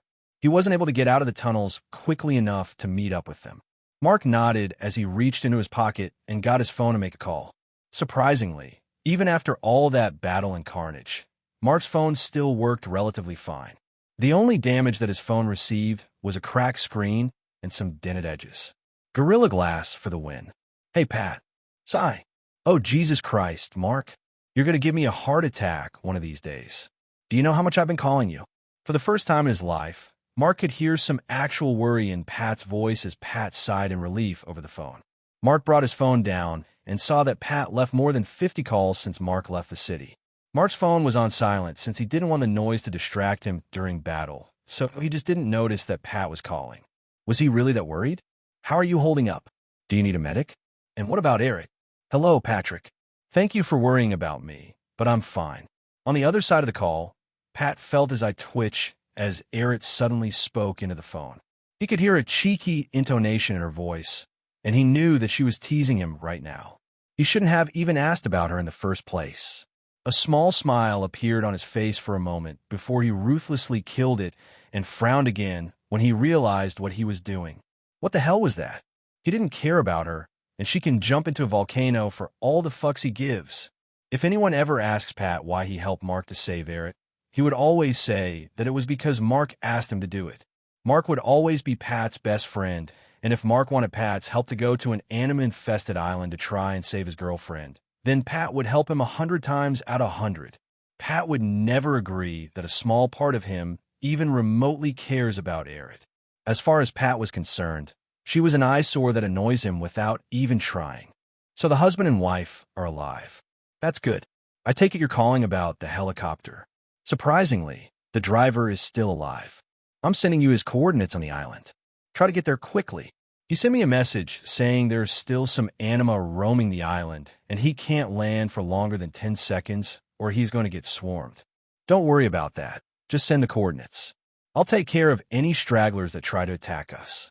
Mark's voice was confident, and Pat was a little surprised that Mark was that confident after the fight that he just went through. Pat had a recording of Mark's fight playing on a large screen in front of him. He was able to tap into the NASA satellite and get a recording of the island in real time, and he analyzed all of the injuries that Mark received and how much treatment Mark would need to get back on his feet. Anybody that received that much injury would be dead or dying by now. So Pat was shocked that Mark still had the energy needed to take care of stragglers. Are you sure about that? I've seen your previous fights, and I don't think you should be entering into another fight after something like that. You're injured, aren't you? Pat's voice was as haughty as ever, and it almost sounded like he was reprimanding Mark for even suggesting that he would take care of more monsters after the fight he just had. But Mark just waved Pat's concerns away. Yeah, I've got some scratches here and there, but I'm fine overall. It's nothing life-threatening. Just send in the coordinates. Pat shrugged as he heard this. If Mark thinks that he is strong enough to handle even more anima, then Pat is not going to try and stop him. Pat typed in the coordinates to the helicopter, and he was sending them over to Mark's phone when something on the large screen caught his eye. There was an interface transmitting a message over a secret network embedded in the NSA module on the NASA satellite. Pat narrowed his eyes as he turned to look at it closely, and he noticed that it was a media signal. It seems that the NSA was transmitting some video over the network. I've sent the coordinates to you. Get out of there and come home. Pat didn't even wait for Mark to respond before he closed the communication and threw his AirPod to the side. He immediately began to type on his holographic keyboard as he became laser-focused on what the NSA was transmitting over the satellite. The media message was not even encrypted, and it was so easy for Pat to piggyback on the signal and enter the system through a backdoor that he was disappointed. Pat frowned for a moment before he shook his head and maneuvered his way toward the disk where the video message was being stored. Pat hummed when he noticed that the NSA was viewing the video in real time. However, due to the number of videos being transmitted at the same time, as well as the limitation of the NSA equipment, there was a lag in the system, and they were only getting the video 5 minutes after its broadcast. Pat was immediately curious about what sort of video they were so interested in watching. Are they transmitting the video from the island through some sort of camera that the NSA superhumans are wearing? That was something Pat didn't know about, and he knew that Mark didn't know it either. The NSA never even mentioned that they would give their superhumans a transmitting device. Pat was only able to get videos of what happened outside the tunnels through the NASA satellite, so he became curious about what happened inside the tunnel. He managed to copy the video from the system, and he began to filter through the videos to get rid of any part that didn't include Mark's face. Pat's system was much faster than the NSA system, so he was able to filter through the videos in less than 3 minutes. Pat then started to watch all the videos at his usual 2x speed. Check for survivors and see if you can get them out of here. We aren't alone. Show yourself, motherfucker. You are no king. He ran through more than 10 minutes of battle and killing before he finally reached the point where Meta was confronting the Anima Queen.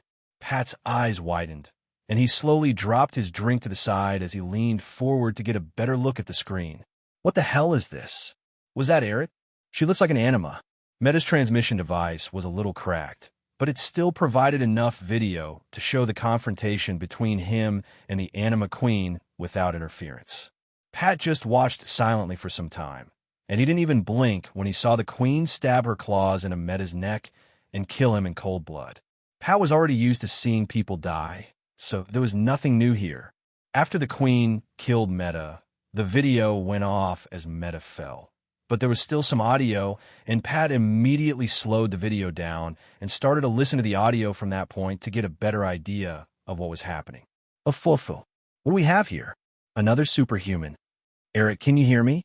Pat could hear both Mark and Erit talking, but Erit sounded very different from how she used to. Pat could only think that something had taken over her body. The audio kept going until the point where Mark managed to bring Erit out of the Queen's control, and Pat immediately closed down the video and started to work.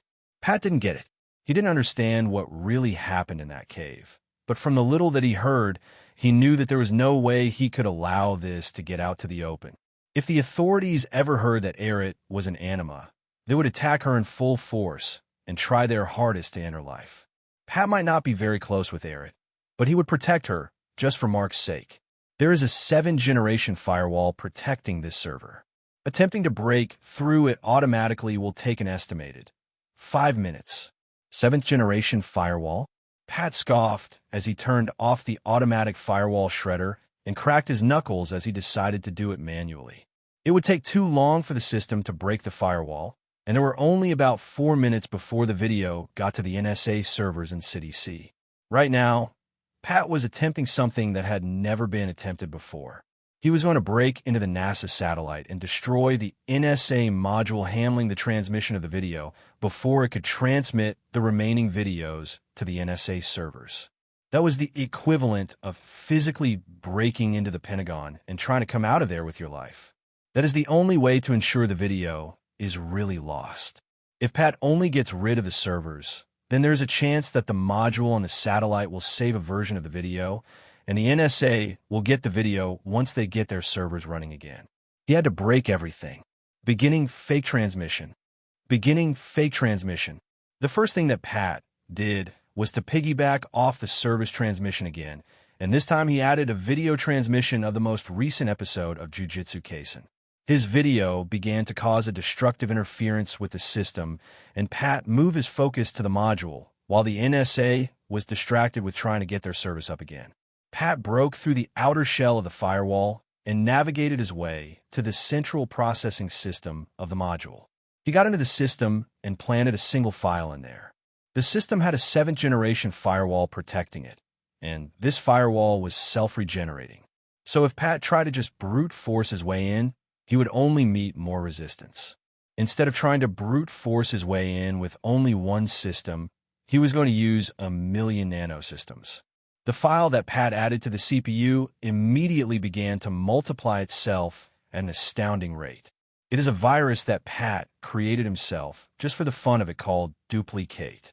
This virus was relentless in copying and duplicating itself. Every copy that it creates is 10 times larger than the previous copy. And no matter what sort of method you try to use to make it go down, it will constantly copy itself until it fills up your storage and tears your CPU to shreds. Once Pat was sure that the firewall was focused on trying to kill Duplicate, he immediately went to work on charging through the blind holes that the firewall left. Pat created backdoor after backdoor. He used rogue IPs and even some real ones that he created and stored within the system. But at every turn, the firewall was there to tear down the backdoor before it could complete itself. Clack, clack, clack, clack, clack, clack, clack, clack. A roguish smile appeared on Pat's face as he typed furiously on his keyboard as the battle with the firewall raged on. But as time went on, there was an obvious lag in the firewall's response time as it became oversaturated with both the Duplicate file and the constant barrage of attacks from Pat. Pat yelled in victory as he managed to create a backdoor and enter the system before the firewall could do anything about it. Huh, up yours, NASA. Pat immediately navigated his way towards where the transmission file was being sent through, and he took down the encoded file being transmitted and added in a new encoding of his own. This new transmission did not have anything from the cave from where Meta fought against the Queen up until Mark saved Aerith. The only parts it had were from when Greg met Mark and Aerith in the cave. That should do it. With the files corrupted, they won't be able to access any of the videos from Meta's transmitter.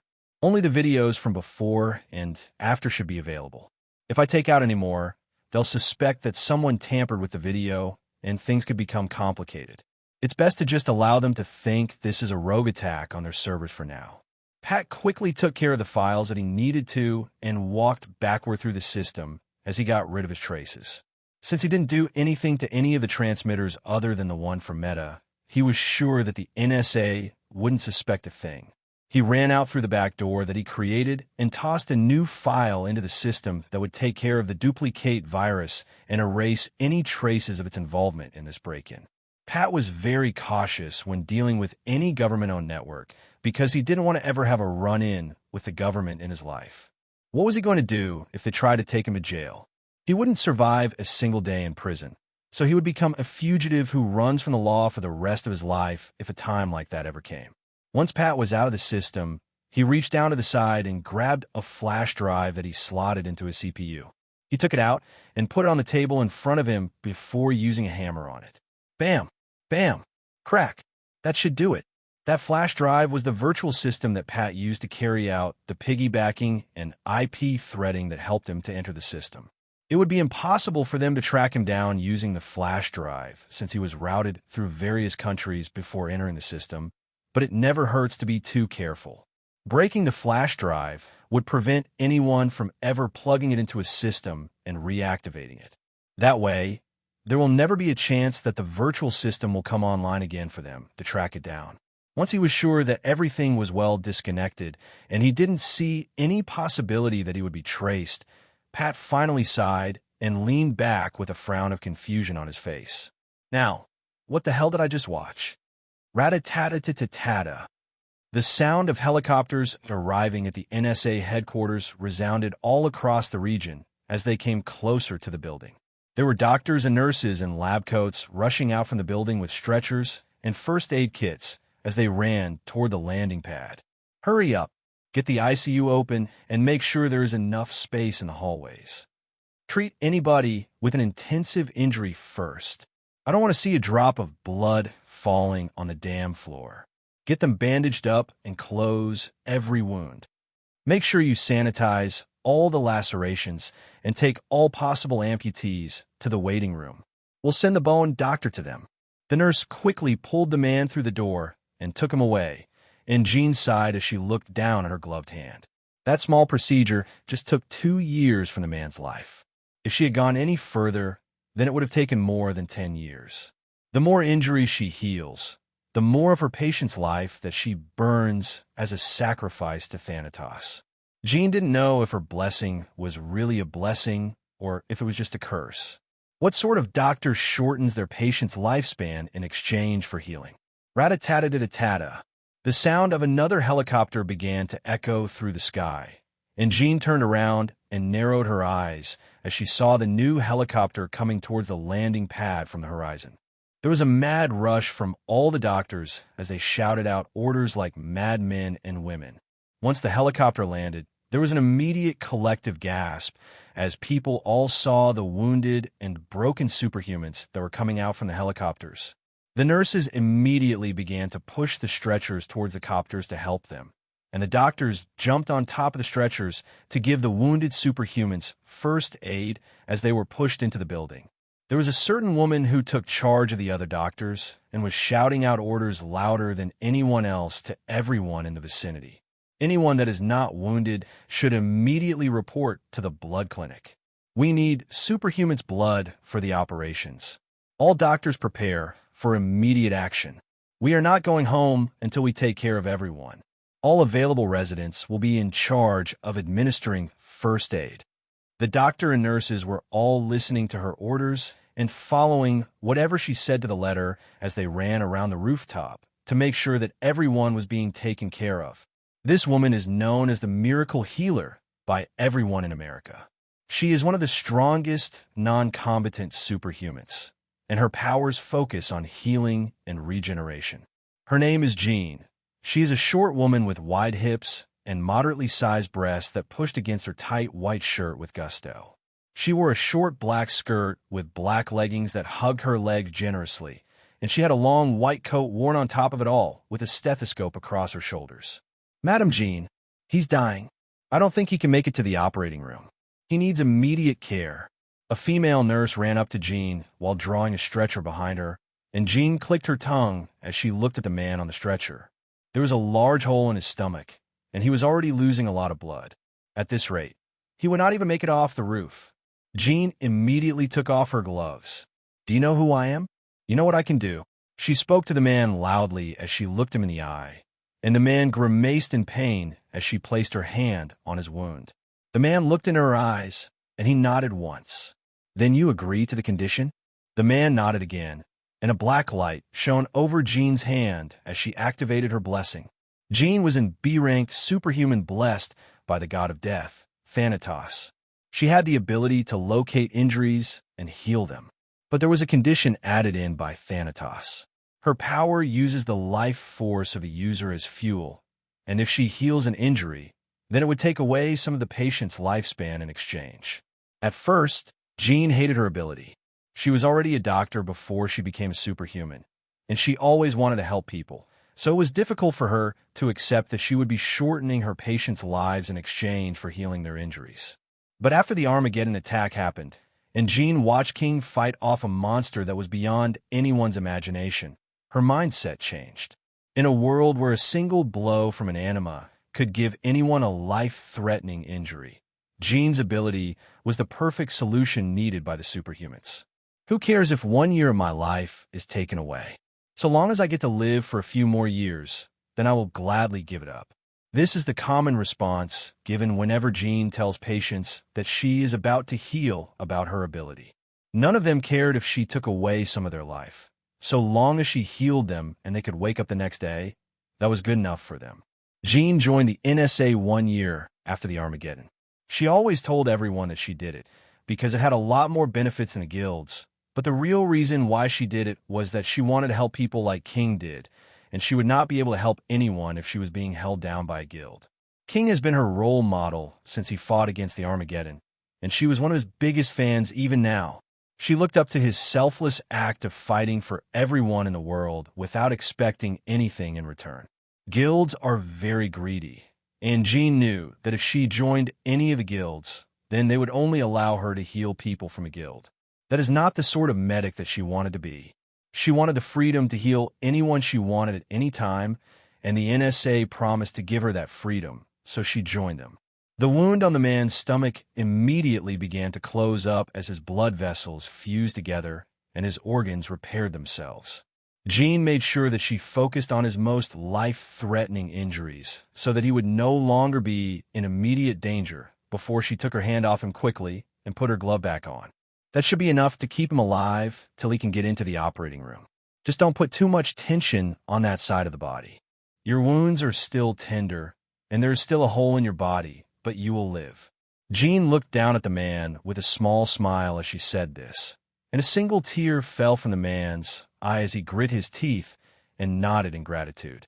He didn't think that he would make it out of that hell alive, and it was only because of Jean that he would live, so he was eternally grateful to her. The man shouted tearfully as he was rolled away. "Thank you. Thank you so much." That was not one of the military helicopters that the NSA uses, so it could only be the helicopter belonging to that new superhuman Ghost.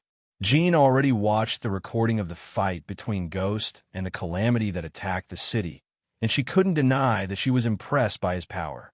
He didn't have any flashy elemental or magic-based power, but he was still able to defeat the anima with nothing but brute strength alone. It reminded her too much of what King was capable of doing, and she couldn't help but compare the two brawlers whenever she watched Ghost fight. But even though their fighting styles were similar, Jean believed that Ghost was nothing like King. Jean was one of the lucky few who got to get a good look at the fight between King and the Armageddon 4 years ago and walk away with her life. She was in one of the hospital buildings just 2 blocks away from the region that King and the Armageddon crashed through on their rampage across the city, and all she could say was that Ghost did not have the raw, unbelievable strength that King had. Jean was certain that Ghost would come out from his helicopter with a serious injury on his body that would need treatment and a lot of rest. He might even have a life-threatening injury that would make her use her powers on him. She was sure that one of these two things would happen, but she could have never prepared herself to see a perfectly fine Ghost coming out from the helicopter while carrying a sleeping girl in his arms. There were a few injuries on Mark's body, but they were mainly little scratches and some scars that would be easy to just put ointment on and wait for it to close on its own.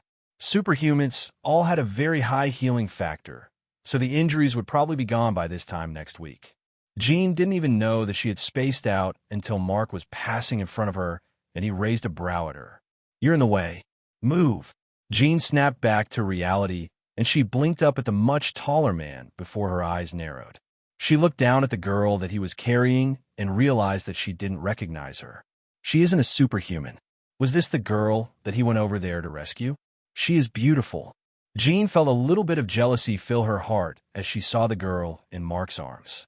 Jean knew that she had nothing to be jealous of because she was also beautiful, but she couldn't help but feel like Aerith was unnaturally beautiful. She looked like some sort of sleeping beauty in Mark's arms. And even if Aerith wasn't on her feet, Jean could tell that Aerith's proportions were nothing to joke about. If Aerith ever wore Jean's clothes, her waist and bust size would rip Jean's clothes to shreds. Jean shook her head to get rid of those self-deprecating thoughts as she faced Mark again. You need to have a physical examination before you can go. There's a chance that you have an internal injury. Jean said this gently as she turned to one of the nurses at the side and told him to come closer so he could take Mark into the examination room. Mark looked at Greg curiously, and Greg nodded to tell Mark that he should just go along with her since she was only doing her job. Mark shook his head and told Jean that they did not need an examination. They were perfectly fine. You don't need an examination? I didn't know you became a doctor in the few hours on that island. Jean's tone became irritated as she glared up at Mark, and Mark kept a neutral gaze as he looked down at her. Mark knew who Jean was, and he knew what sort of ability she had. He was not worried that she would find anything wrong with him, but he knew that she might find something wrong with Aerith if she diagnosed her. Mark didn't want anyone messing with Aerith before he could get a better idea of what happened to her first. Name: Jean Grey. Race: human. Title: Miracle Healer. Rank: B. Growth potential: A. Skill: full body analysis. A touch of death: S.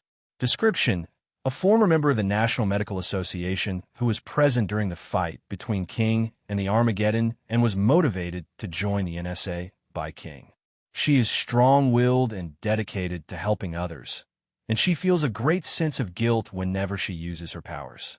Affiliation: True Good. Mark easily read through all of Jean's tabs once he used True Sight on her. None of her tabs were hidden, and Mark realized that it was because she was weaker than him that he could see all of her stats. She had AB ranking, but her growth potential was an A rank, so that meant that she could become stronger. Mark didn't know how quick an A rank growth rate was supposed to be, but he just assumed that it meant that it had the same ranking as the regular superhuman ranking. The Growth Potential tab shows a superhuman's growth rate and future potential. A superhuman with a growth potential of A will grow 10 times faster than a superhuman with a growth potential of B, and a superhuman with a growth potential of S will grow 10 times faster than a superhuman with a growth potential of A. Mark raised a brow as a system tab appeared at the side of his visions, and he read the message that the system sent to him. That was a very simple description, and Mark immediately understood what it meant. It just meant that those with lower ranks could become much stronger if they had a high growth potential, and those with higher ranks would eventually start lagging behind if their growth potential was low. But doesn't this mean that your growth potential was just as important as your rank? If you had a high rank and a low growth potential, then it would just be the same as having a low rank, because in a few years, you will start lagging behind. Mark quickly asked the system what his own growth potential was.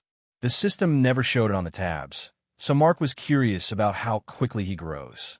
The user's growth potential is concealed by Sozin. Besides, the user has the system.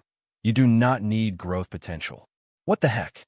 Mark was surprised when he read what the system sent to him, and he could only feel like the system was trying to brag that it was greater than any growth potential. But Mark was still curious about what his real growth potential was, and he decided that he would ask Sozin about it the next time they met. The next time Mark spoke, Mark's tone carried a threatening undertone as he glared down at Jean. I think I've bled enough time to know when something is wrong with my body.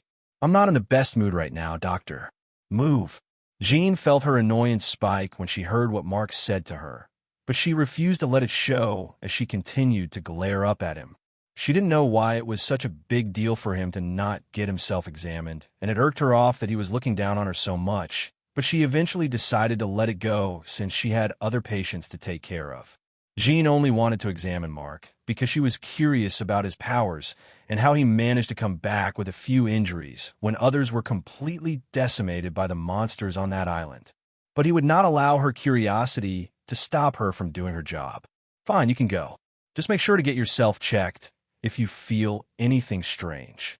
Jean gave Mark one last critical look before she turned away and began to walk into the building so that she could go to the operating rooms. She was swarmed by a large crowd of doctors who were all trying to get her to a different operating room first, and she didn't have any time to think about Mark as she was led into the building. Mark knew that he would have to watch out for Jean in the future. She was too curious, and she was one of the people who could expose his lie if she tried hard enough. If Jean examined Aerith, then there was a chance she would have noticed the metamorphosis that happened to Aerith. Mark didn't know if the queen transformation was permanently gone or if it would ever come back, but he was not willing to risk it. Mark walked through the doors as well and made his way down the building to leave. He was about to walk through the lobby doors when he noticed something in front of him. Greg was kneeling in front of Talia and talking to her. Greg already changed into a new set of clothes, and he was holding Talia's shoulders kindly as he spoke to her in a low voice. The little girl was just staring up at Greg with wide eyes as she listened with rapt attention. Mark didn't have to be a genius to know exactly what Greg was telling Talia, and Mark watched the look of shock on Talia's face change into disbelief and then finally grief. Weawa! Talia's cry was enough to make everyone in the lobby stop what they were doing as they turned to look at her. She was still holding on her teddy bear with one hand, and she was using her other hand to clean the tears that wouldn't stop falling. A great feeling of despair filled Talia as she tightened her hold on her teddy bear and cried into her hands. He couldn't be dead. Her grandfather couldn't be dead. He promised her that he was going to come back. He said he would take her out for dinner when he comes back. It was a lie. Talia didn't even remember the last time she cried. She hasn't cried once ever since she got her powers and started living with her grandfather. But this time, she couldn't stop the tears at all as she bawled her eyes out. What Greg just said to her was enough to completely break the little girl's heart. Talia didn't even care that her grandfather saved the lives of 3 other superhumans. So what if he saved them? She wasn't close to any of them, and she didn't care. She just wanted her grandfather back. A hand suddenly landed on top of Talia's head, and Talia turned around to see Mark crouching behind her. Her tears increased in intensity as she ran and hugged Mark tightly and began to cry into his chest. Mark dropped Aerith in a row of chairs and told her to wait for him once he saw Talia crying. He knew that he wasn't very close to Talia, but he couldn't just leave her when she was in this state. Mark could understand what it felt like to lose a parental figure, so he knew what she was going through. He's not dead. I know he's not dead. That Baldy is just lying. Grandfather wouldn't leave me. He promised to take me for dinner. Greg ran a hand through his thinning hair, and he frowned in slight irritation at what Talia said before he sighed and stood up. Greg knew that she was just grieving, so he couldn't blame her for anything she would say right now. Greg decided that he would just allow her to grieve for some time before telling her what they would be doing next. Since James asked Greg to take care of Talia, Greg saw it as his responsibility to make sure that Talia does not lack anything. Greg was already thinking of adopting Talia if he needed to. Mark just held Talia kindly and allowed her to cry into his chest.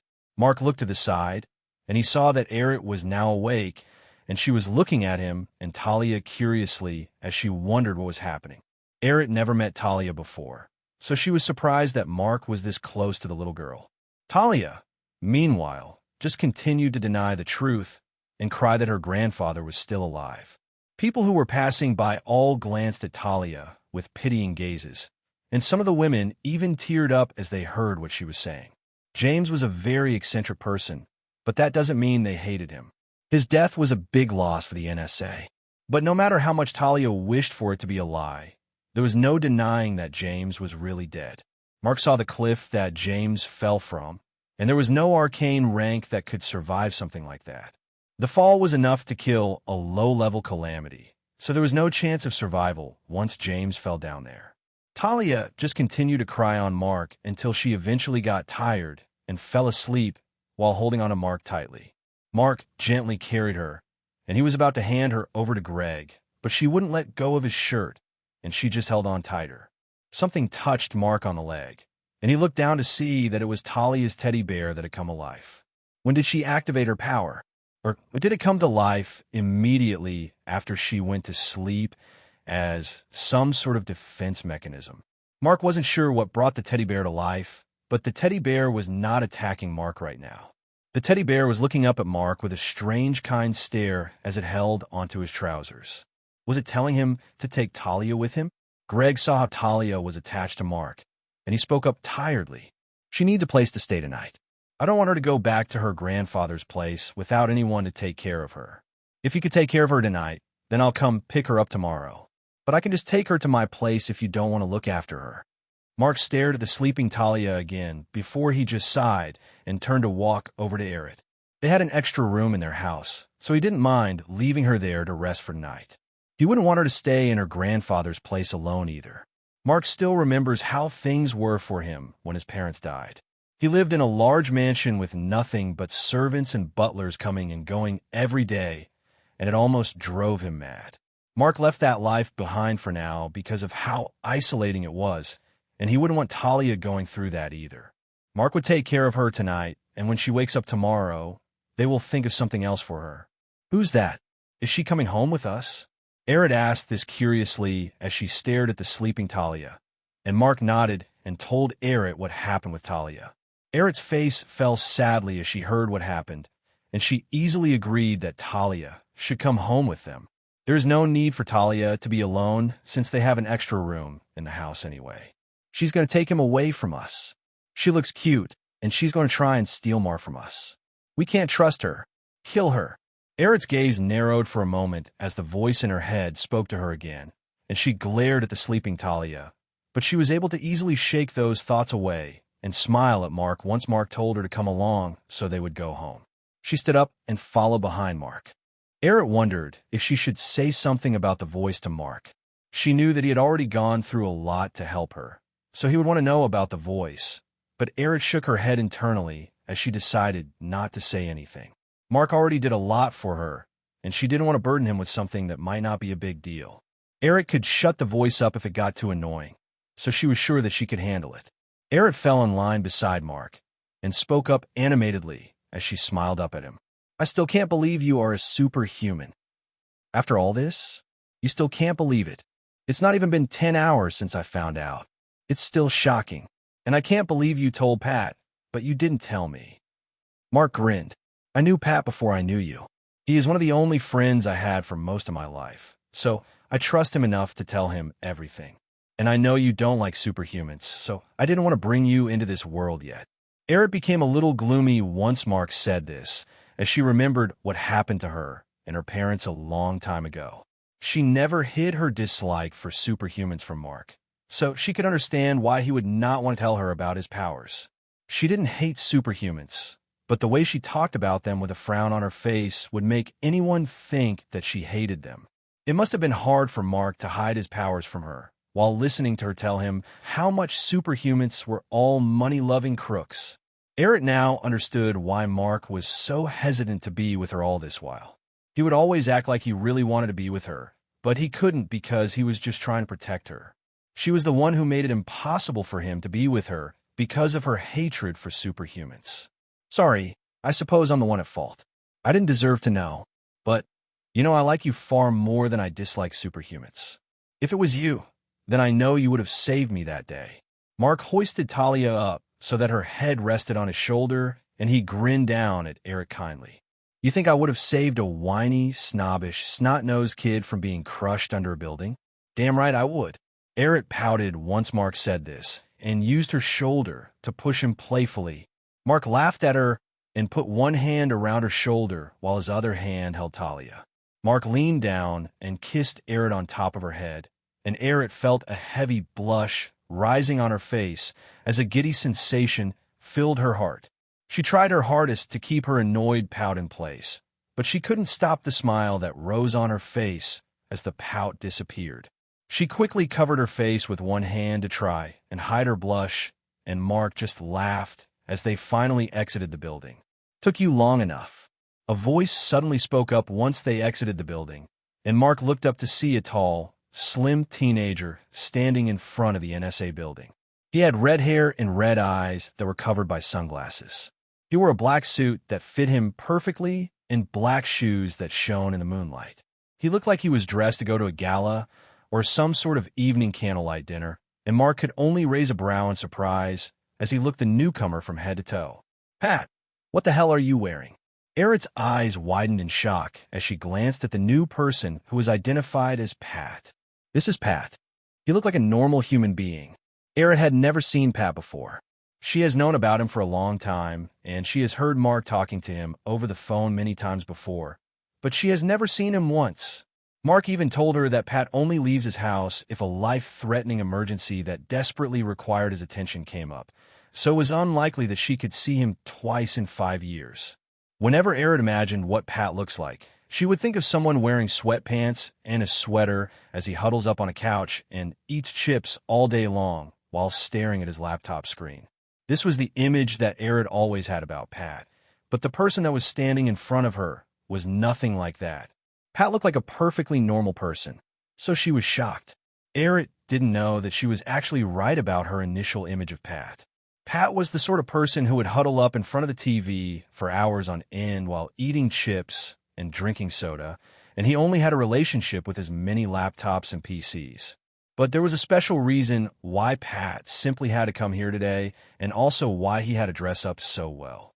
Pat first came here wearing sweatpants and a hoodie, but the security told him that he couldn't enter because they thought that he was a reporter. Many reporters were hanging around the perimeter waiting for Mark or any other superhuman to come out, so once Pat told them that he wanted to meet Mark, they stopped him and sent him away.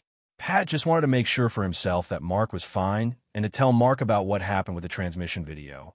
But he became pissed once the security turned him away, so he went back and came back dressed like this in a chrome black Vanitas Avatender that he drove straight through the security checkpoint.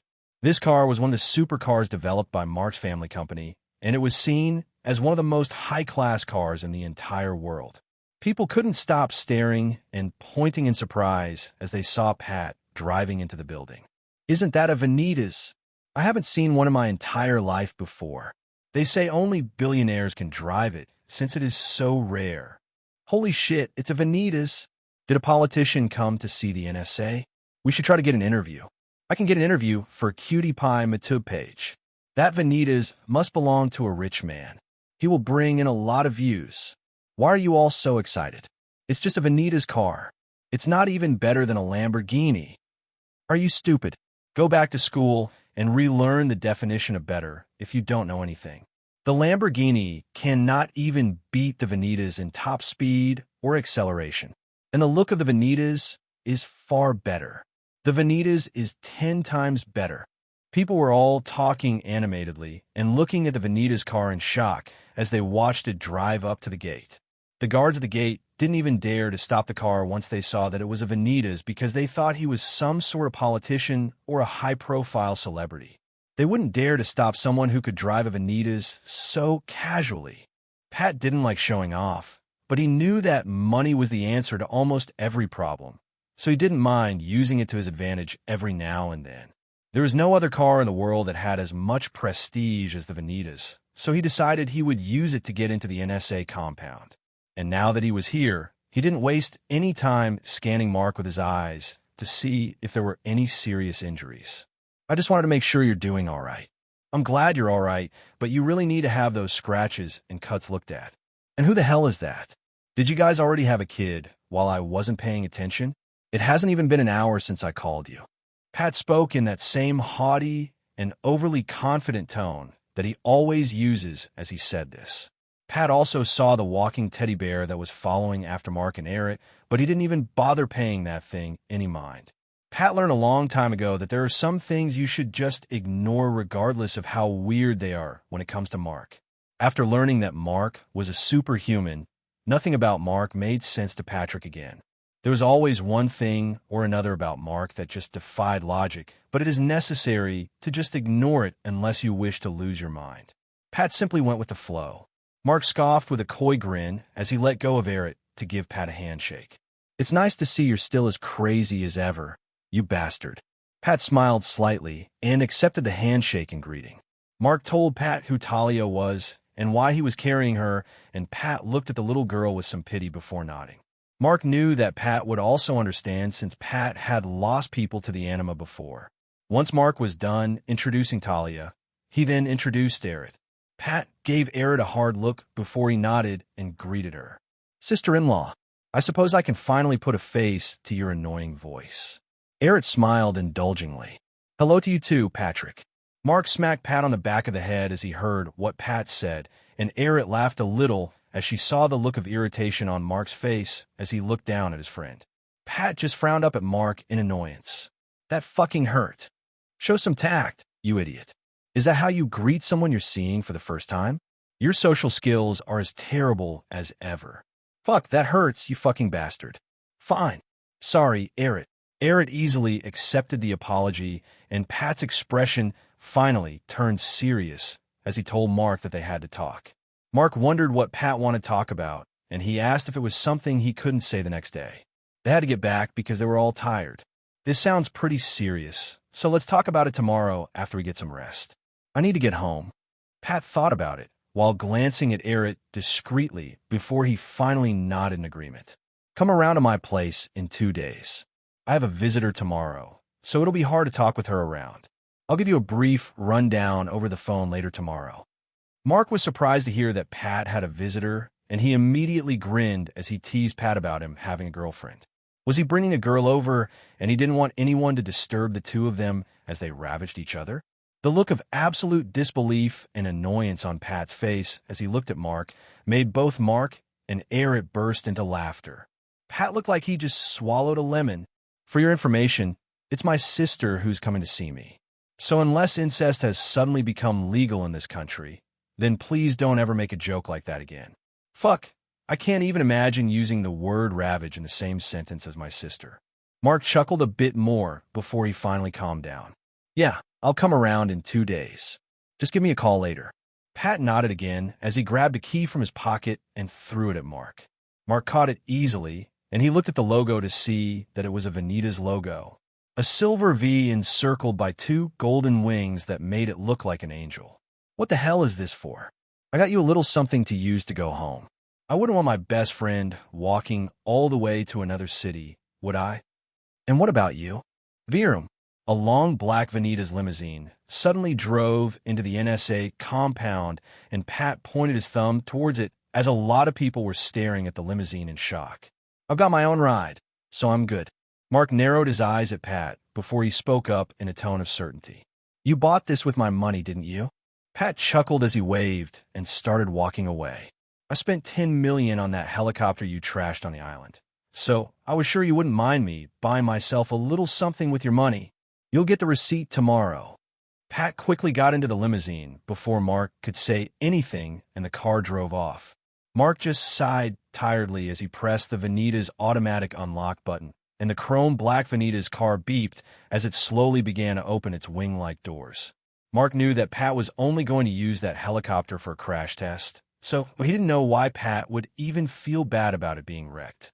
But Mark didn't mind because he knew that the 2 cars were not that expensive. Both cars wouldn't even be up to $5 million, so it was no big deal. And since Mark owed Pat for what Pat did to help him in rescuing Erit, Mark decided that he would overlook it. Besides, all the money that Pat spent was only going back into Mark's company, so it wasn't like he was losing any money. He would only lose money on paper. Erit was standing behind Mark, and she was just looking on in disbelief as she watched the interaction between the 2 friends. What does Pat mean by $10 million? What helicopter? Was Pat talking about the helicopter that they used to come back from the island? Did he buy it? And what money did they use to buy the cars? Pat said something about using Mark's money, right? What the hell does he mean by Mark's money? This isn't something that any high schooler should be able to buy. It's a supercar. There is no way he is talking about the same Mark. Erit was not knowledgeable about cars, so she had no idea that the car was named Vanita's. She was just surprised that Mark had enough money to casually buy a supercar. She had no idea that the supercar was made by Mark's company. Erit and Mark had been living in the house her father rented for her for 1 year now. There was a master room and 2 smaller ones in the house, and Mark allowed Erit to have the master bedroom since it was her father's money. Erit knew that Mark's room was small, but he never complained, and he allowed her to take the big room. She received an allowance from her father every month, and that is what they used to buy whatever they wanted. There were times when Mark would try to help her buy things with his own money, but Arid always refused because she felt like she owed him for agreeing to live with her, to protect her. Mark lived such a simple life, and the only thing that Arid had seen him spend money on was his bike. Arid understood that he loved that bike, so she never questioned it whenever she saw him changing out the engine or adding modifications to it. Arid just assumed that Mark was using all his money on the bike since he never spent on anything else.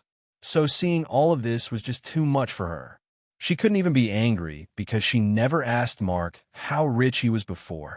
The only thing she knew about his family is that he is an orphan and he is being taken care of by his father's assistant until he turns 18.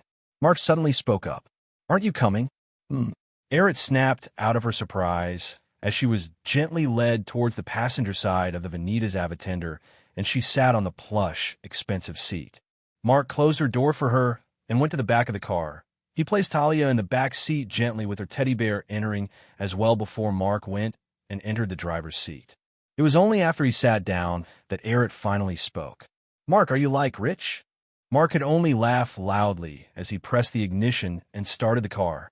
Mark never told Arid that his parents owned a car manufacturing company called Vanita's Motors and that he was now the sole majority stakeholder in the company. So she had no idea how rich he was even though they'd lived together for a long time. Before Mark could drive off, a voice shouted from outside as someone ran up to the car. Mark turned to see that it was Millicent who was running towards him with a phone in her hand. She ran up to the car and knocked on Mark's window. "Wait, Mr. Vanitas. Wait, there is someone who wants to talk to you. Mr. Salazar is the current acting president of the NSA, and he wishes to have a conversation with you before you leave." Mark shook his head as he told her that he was not interested in talking to anyone right now. Mark was too tired, and he didn't have time to go and talk to another member of the NSA. He just wanted to go home. Millicent blinked in surprise at the dismissal before she put the phone up to her ear and spoke into it for a moment. After she heard what the person on the other side said, she spoke to Mark again. If he could spare any time at all, he would not mind meeting with you tomorrow or the day after that to talk. He says that what he wants to talk about is very important. It will affect both you and the NSA greatly. Mark narrowed his eyes at the veiled warning. As far as Mark was concerned, his business with the NSA should already be over, and they shouldn't be bothering him anymore. What they were doing right now was just pissing him off more than it should. "Tell him that I'll come meet with him tomorrow when I'm free. Do not call me, do not text me, and don't come to my house. Just wait for me. Virum." Mark only said this much before he rolled up his window and revved his car before driving away. Later that night, Mark was sitting on his bed and looking through his system as he tried to finish putting some of his extra stat and skill points into the places where he needed them. Mark wanted to achieve a balance in his stats, since he never knew what sort of situation he could end up in later in the future. But while he was fighting on that island, Mark noticed that he was severely lacking in strength. Even when he was fighting against the final ant that was protecting the queen, he was not able to push the ant back with only his strength. If not for the fact that Mark was faster than that ant, Mark was sure that he might have lost that battle. Mark needed to increase his strength so that even the high-level calamity classes wouldn't stand a chance against his strength. Mark had 1,000 stat points and 1,000 skill points, and now Mark had a large choice to make. Should he try to achieve balance across all of his stats? Or should he try to improve his strength and durability to a much higher level so that he would become a more effective brawler? Mark knew that he would never want to be a mage.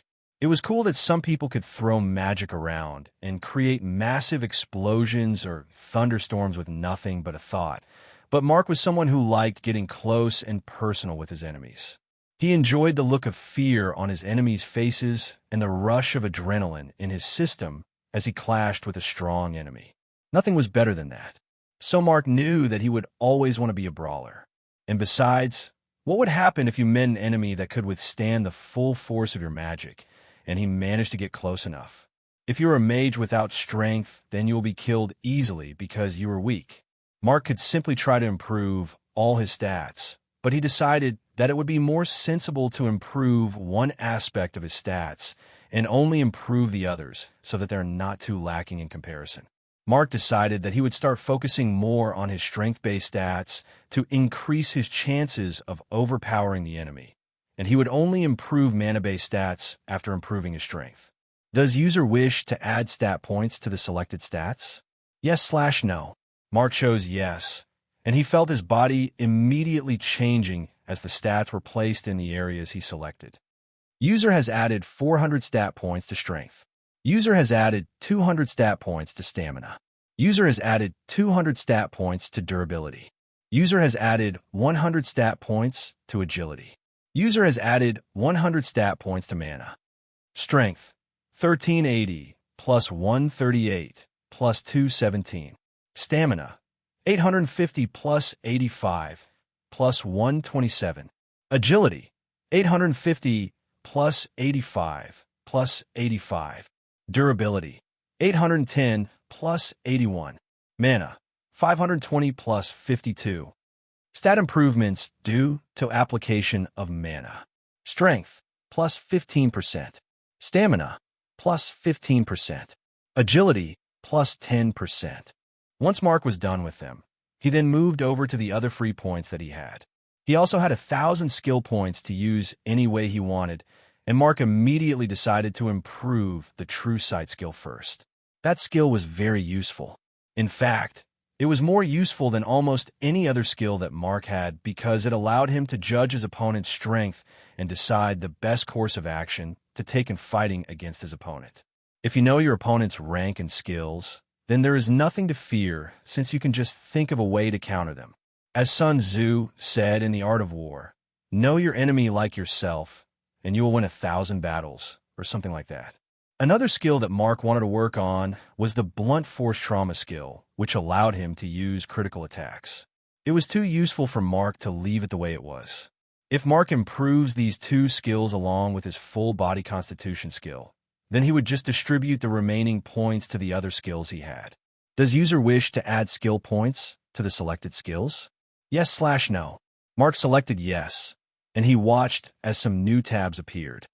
User has added 300 skill points to True Sight.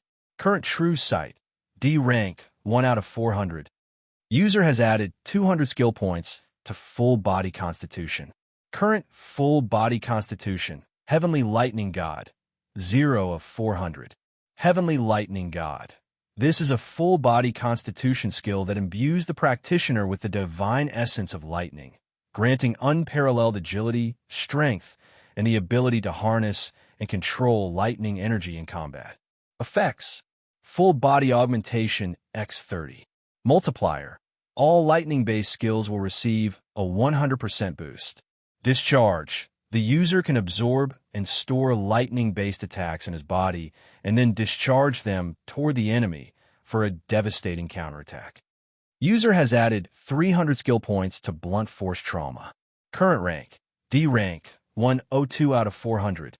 Probability of landing a critical attack, plus 10% for every successful consecutive hit.